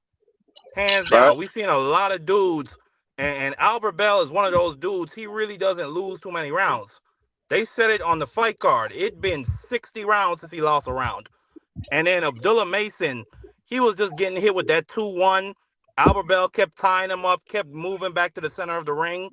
And Abdullah was having a lot of trouble with that. I had Abdullah losing like 5 of the first 6 rounds. And then you heard his daddy getting on him, just telling him, bro, rip to the body. Stop worrying about him tying up. Just rip through with them punches. And you saw Albert Bell start to get hurt. Once them arms started to drop, Abdullah came upstairs. It was the body work. Yeah, exactly. Had him hurt.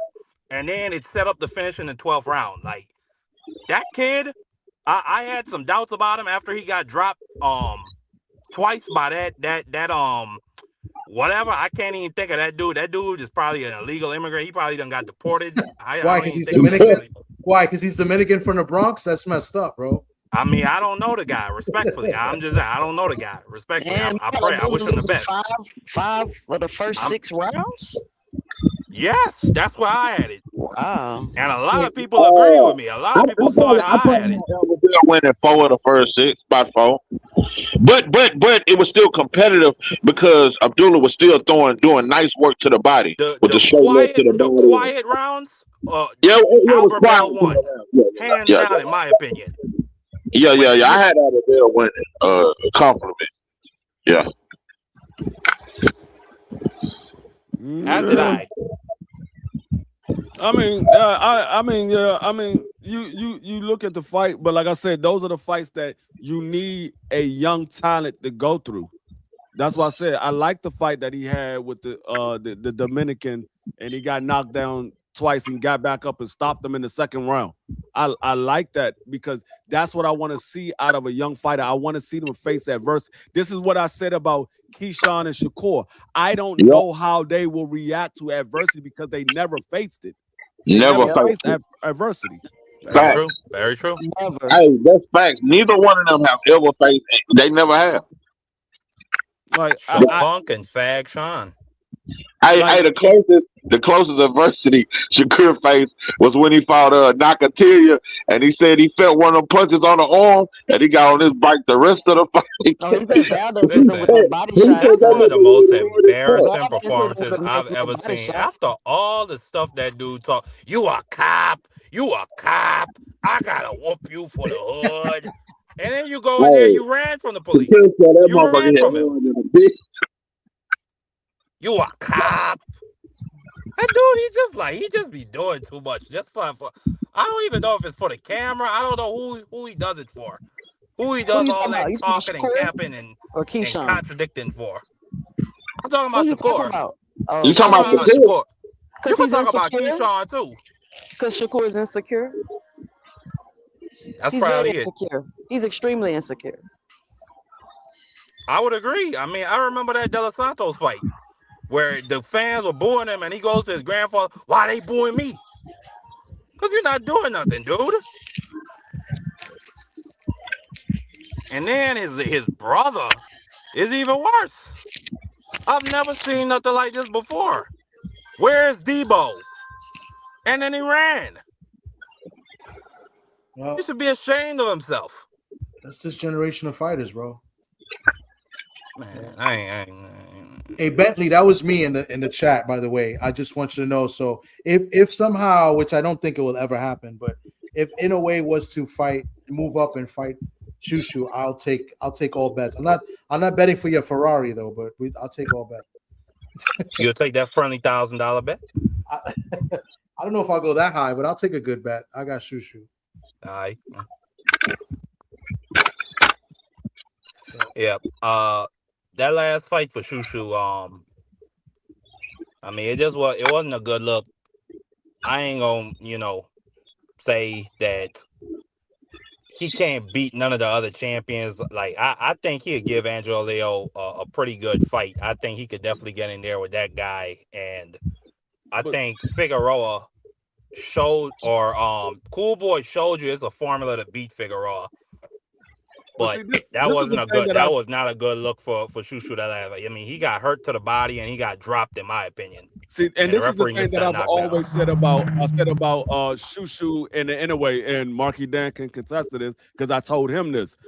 I think Shushu has some attributes that can give Monster Inoue problems. I don't know if he beats Monster Inoue, but he'll definitely give him some problems because of his size, his hand speed, his movement. I think he can give Monster Inoue some problems. Can he beat Monster Inoue?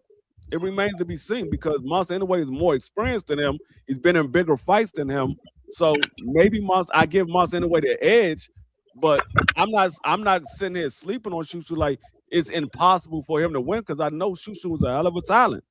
He definitely can win if he comes in there on his A game. But I just think Shushu still has some things that he needs to improve on.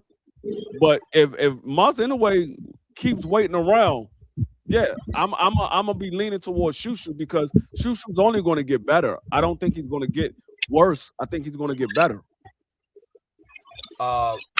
Even with the age and moving up to right now? This like his sixth. Yeah, he's like 28, 29. Yeah, Shushu 29. No, I'm talking about Inouye's age. I think he's like 30. He's gonna be turning 34 this year. Yeah, he's 31. He's 31. Oh, that's not that bad. That's not that bad. No, it's not that bad. I thought he was like 35 years old. Okay. No. Anyway, it's 31. What's going on, Blue Hustle, man? What's going on with you? Let me check that. What's good?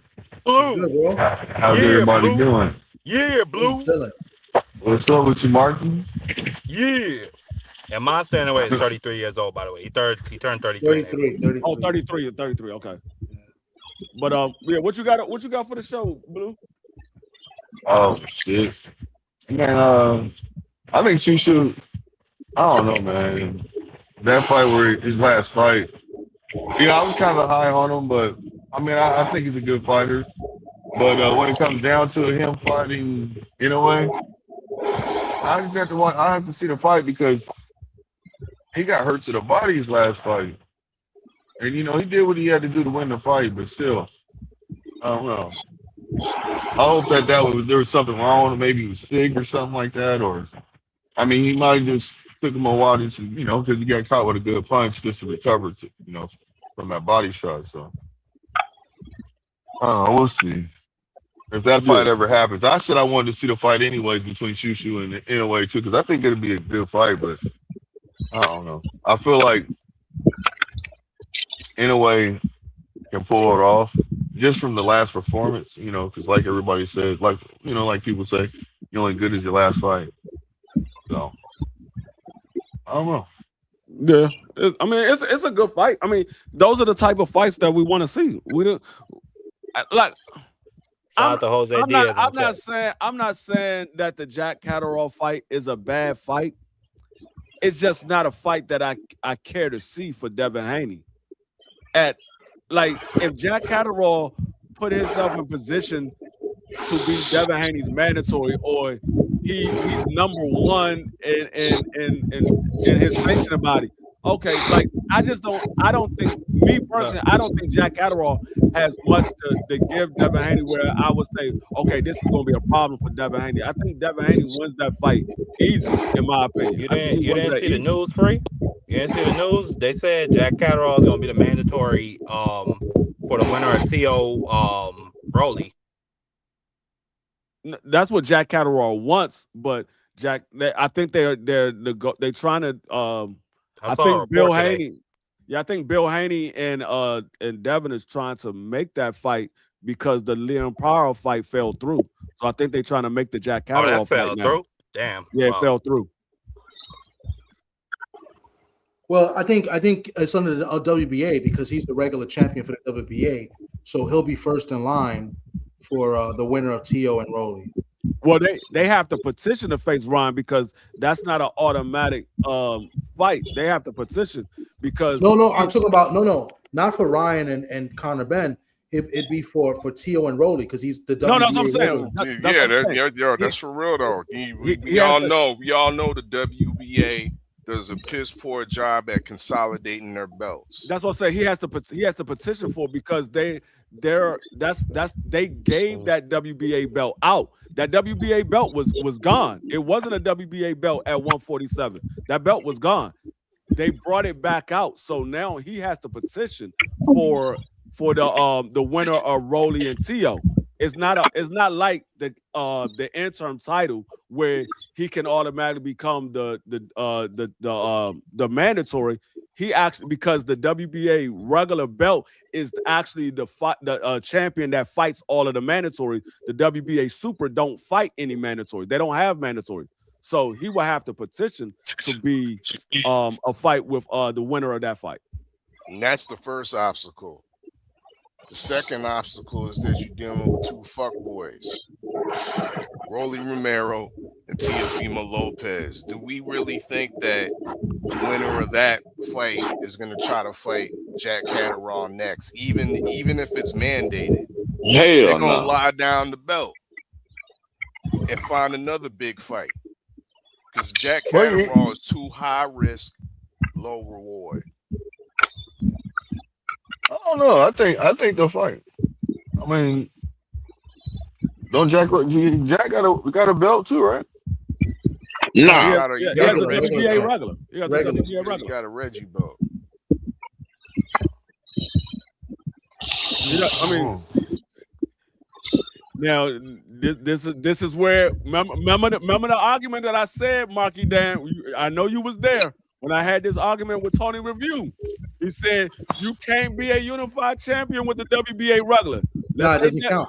Let's say Devin goes beats Jack Catterall and he gets the WBA regular belt. I guarantee you they call him a unified champion. Guarantee you. That would be a damn shame. But real quick, I just want to. This is for aircraft carrier and Bentley. Just so you know that I rock with Shushu. That's for you guys. Like it's legit. So I just that's me and Shushu there. All right, aircraft carrier. that man TD look like Shushu's cut man. You ain't shit. But go ahead, guys. My bad. I was trying to get that to show you. I'm telling you, I watch. Not only are the fans going to say that he's a unified champion, but they're going to introduce him as a unified champion. I'm trying to tell you, y'all just watch what I tell you. If they make that fight and he beats Jack Catterall for that WBA regular belt, mark my words, they're going to introduce him as a unified champion, and some of the Devin Haney fans are going to call him a unified champion. But they told me you can't unify the WBA regular belt. That's what they told me, though. No, you can't. That doesn't count. I mean, our fella, what do you think? Because our fella knows about this sanctioning bodies. Are we right in saying that? In saying what? In saying what? If Devin was to beat Jack Catterall and become the WBA regular champion, would that count as him being a unified champion? Nah, I mean, it'd be like 1.5 belts or something. Realistic. I mean, 1.5. Rolly Romero still considered like the WBA Super World Champion, or however you want to call it. Reggie's Reggie. You know what I mean? It'd be different if there was no other champion at the WBA, but there's still a guy that's above Jack Catterall, and unfortunately, it's Rolly Romero. And to quickly respond to Bentley VB, because he questioned, he says, "Yeah, how is Rolly a fuckboy?" Well, listen, this is how he's a fuckboy. You know what I mean? Because I heard him on a national or syndicated podcast or a so-called face-off on DAZN admit that he was sharing dick pics with another man. Whoa. You know what I mean? And that was Teofimo Lopez. You know what I mean? Whoa. Yeah. No, actually it was the what's his name? Rick Reno's podcast, the Versace podcast. We don't need to hear that. Mr. Versace sitting there talking about, yeah. So you showed them your chorizo. Teofimo said that. Yeah, you know what I mean? No. If y'all gotta watch it now, what's going on here? What's going on here? God bless him. If Rolly like I'm justified with saying the man's a fuckboy. Look, simple and plain. If Rolly like doing that in his personal time and Teo like receipt, God bless him. I just want to see the fight. Jesus. That don't got nothing to do with me, brother. That's crazy. Yeah, I'm not. I mean, Marky, I don't judge you if that's what you do. But hey, you ain't going on the face off. You know what I mean? A minute that if you're trying to promote a fight. Whoa. That's wild. That's wild. Yo, he said, this is the words. Now it makes sense. Hold on. This is what he said. It all makes sense. This is what Teo said.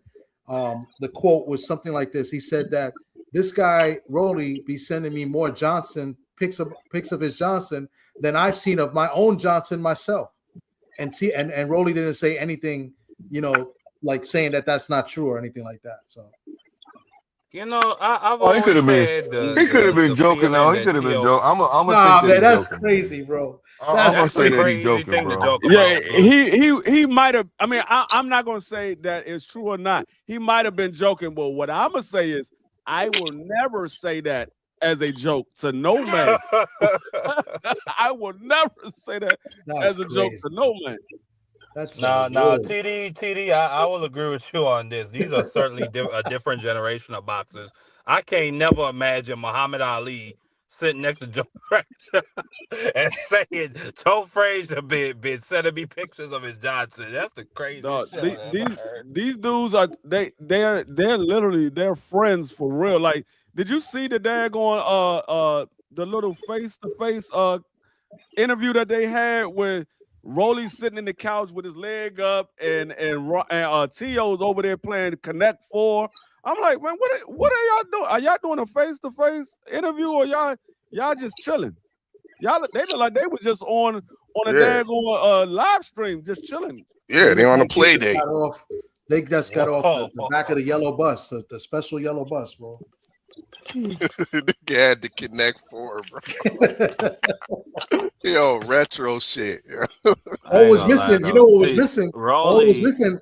All that was missing in that was Ryan and Devin playing Baccarat. That was the only thing that was missing. I ain't gonna lie though, TD. Rolly had me dying at the last press conference when Teofimo was talking, and then Rolly just came out of nowhere. My son beat Lomachenko. Oh my God! My son beat Lomachenko, and then Teofimo got mad. Hey, Rolly, shut up! Don't let me talk about what was going on in the background. Yeah, them dudes is weird, bro. But yeah, guys, I don't know if you guys got anything else. I think I'm gonna probably cut this. I'm gonna cut this. If you guys got any final words, yeah, I think unless D-Free you want to rock on, you got the keys, Actually, I gotta get up early, so that's why I was about to roll anyway. I gotta get up early. I gotta take my daughter to work. Okay. Well, guys, man, I really appreciate everybody coming up and everybody coming in. Anybody got any final words? You know? Yeah, CD, I need my wrench, man. I need my wrench I ain't never had. Where? Hold on, let me see. Oh, let me hit people up now. I got you. Well, good looking, man. Well, what I don't be looking at the chat much. I try to. Let me see who else. Yeah, it's all good. Here, you want me to type something in there? No, I got you. All right. Well, what I'll just say to end this out. Shout out to the Chopped Cheesiest Chopped Cheese Bandit, aka Chopped Cheese Tommy from the Bronx. Shout out to D Frilio, aka Old Man Free. This was a great show. OG, man. It's called an OG. I mean, listen. He knows I love him to death, but he's the old man. Okay? He'll be all right. He's a tough guy. But as I was just saying, man, smash the like button, subscribe, do all that great stuff. These are great brothers up here having some great conversations. They ain't out here showing their ass. They just trying to have some great boxing talk, some intellectual talk. And we'll catch you next Friday or whenever TD goes live. Oh, and another thing. Odd fella, TD, tell 503 Lion to hit my line. He's still on that. And I'll my God. I thought I was taken care of. All right. We don't have to talk any further. Oh, he left. But good. All right. Wow. Get on out of here with that bullshit. Bringing your baggage to the, you know what I mean? To the stage. Niggas get the scattering, boy. Come on, man. Speaking of that, since somebody brought it up, but the Blue, was you taken care of yet? Man. Okay, that says it all. Yeah, that's crazy. Not yet, but yeah. No, I took care of you, William Old School. I took care of you. I didn't even know you didn't have a wrench. Oh, D-Free. Where my wrench at, Negro? You ain't in my chat. Hold on. I'm gonna pull up. When you going live again, fam? We probably gonna go. I mean, we probably gonna go live sometime next week because we gotta get ready for this football season. Oh, you don't go live like that? I mean, I go live, but TD he works during the week. I work from home, so it's a little more easier for me to go live. Well, no, what I'm saying is when you going live, where are you going live? I'm probably gonna go live Tuesday. Talk about this NFL because spring camp training is going on. Well, I'll pull up then. It's all good. Yeah. I'll pull up over there. I ain't gonna participate. He's live right now. So just so y'all know, whenever I go live, I go live we go live together, me and D Free, because we're trying to build D Free's channel up. You know what I'm saying? So we want to get All it right. more cracking. So he'll go live. I'm a hey Yeah. TD, I appreciate you, bro. I'm gonna pull off. I'm gonna go over to D Free shit real quick, and then Yeah. I'm gonna hit the like button and everything like that on my way out, All right, and no then I'm doubt, gonna go no over to doubt. D Freeze. Appreciate D you. Freeze to do the same thing. All right, All bet. right. Yo, salute to All my right. man Marky Hey, Dan with so the $2 super chat. He says extra friendly 50. So he took the $2 out of the 50 that I paid him in my losing bet and he donated. I appreciate that. Marky Dan, salute, man. Who else is up in here? 903, you got any last words? Oh man, great show, man. I appreciate you having me on. You know, normally I just sit back in the chat. But salute to you, salute to the chat, salute to the panel. Great topic, boxing, and y'all, man, just stay tuned, man. Over at 903 Boxing, man. Check me out. We be cooking and stuff like that. But yeah, shout out to you, TD, and appreciate you, bro. All right, bet, man. I appreciate you coming up. Already. All right. Our fella. Indeed. Big respect to you and D Free for having me on the panel today. You know what I mean? It was definitely some dope conversation and dope boxing talk. Salute to everybody that pulled up in the chat. You can hear me on US6 Sports and Entertainment Hub. Sometimes we do the US6 open mics where the listeners or anybody up in the chat can pull up and spit their game and talk their boxing shit. You know what I mean? So be on the lookout for our next show where we open the lounge and open the mic to y'all to spit your game on US6 Sports and Entertainment Hub.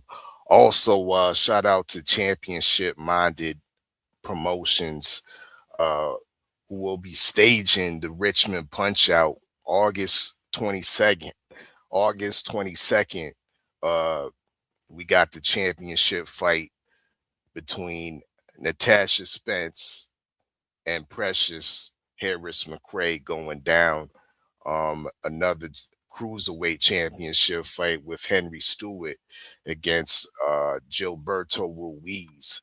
That's all going down once again live in Richmond, VA, August the 22nd. Tickets on sale right now, championshipminded.com.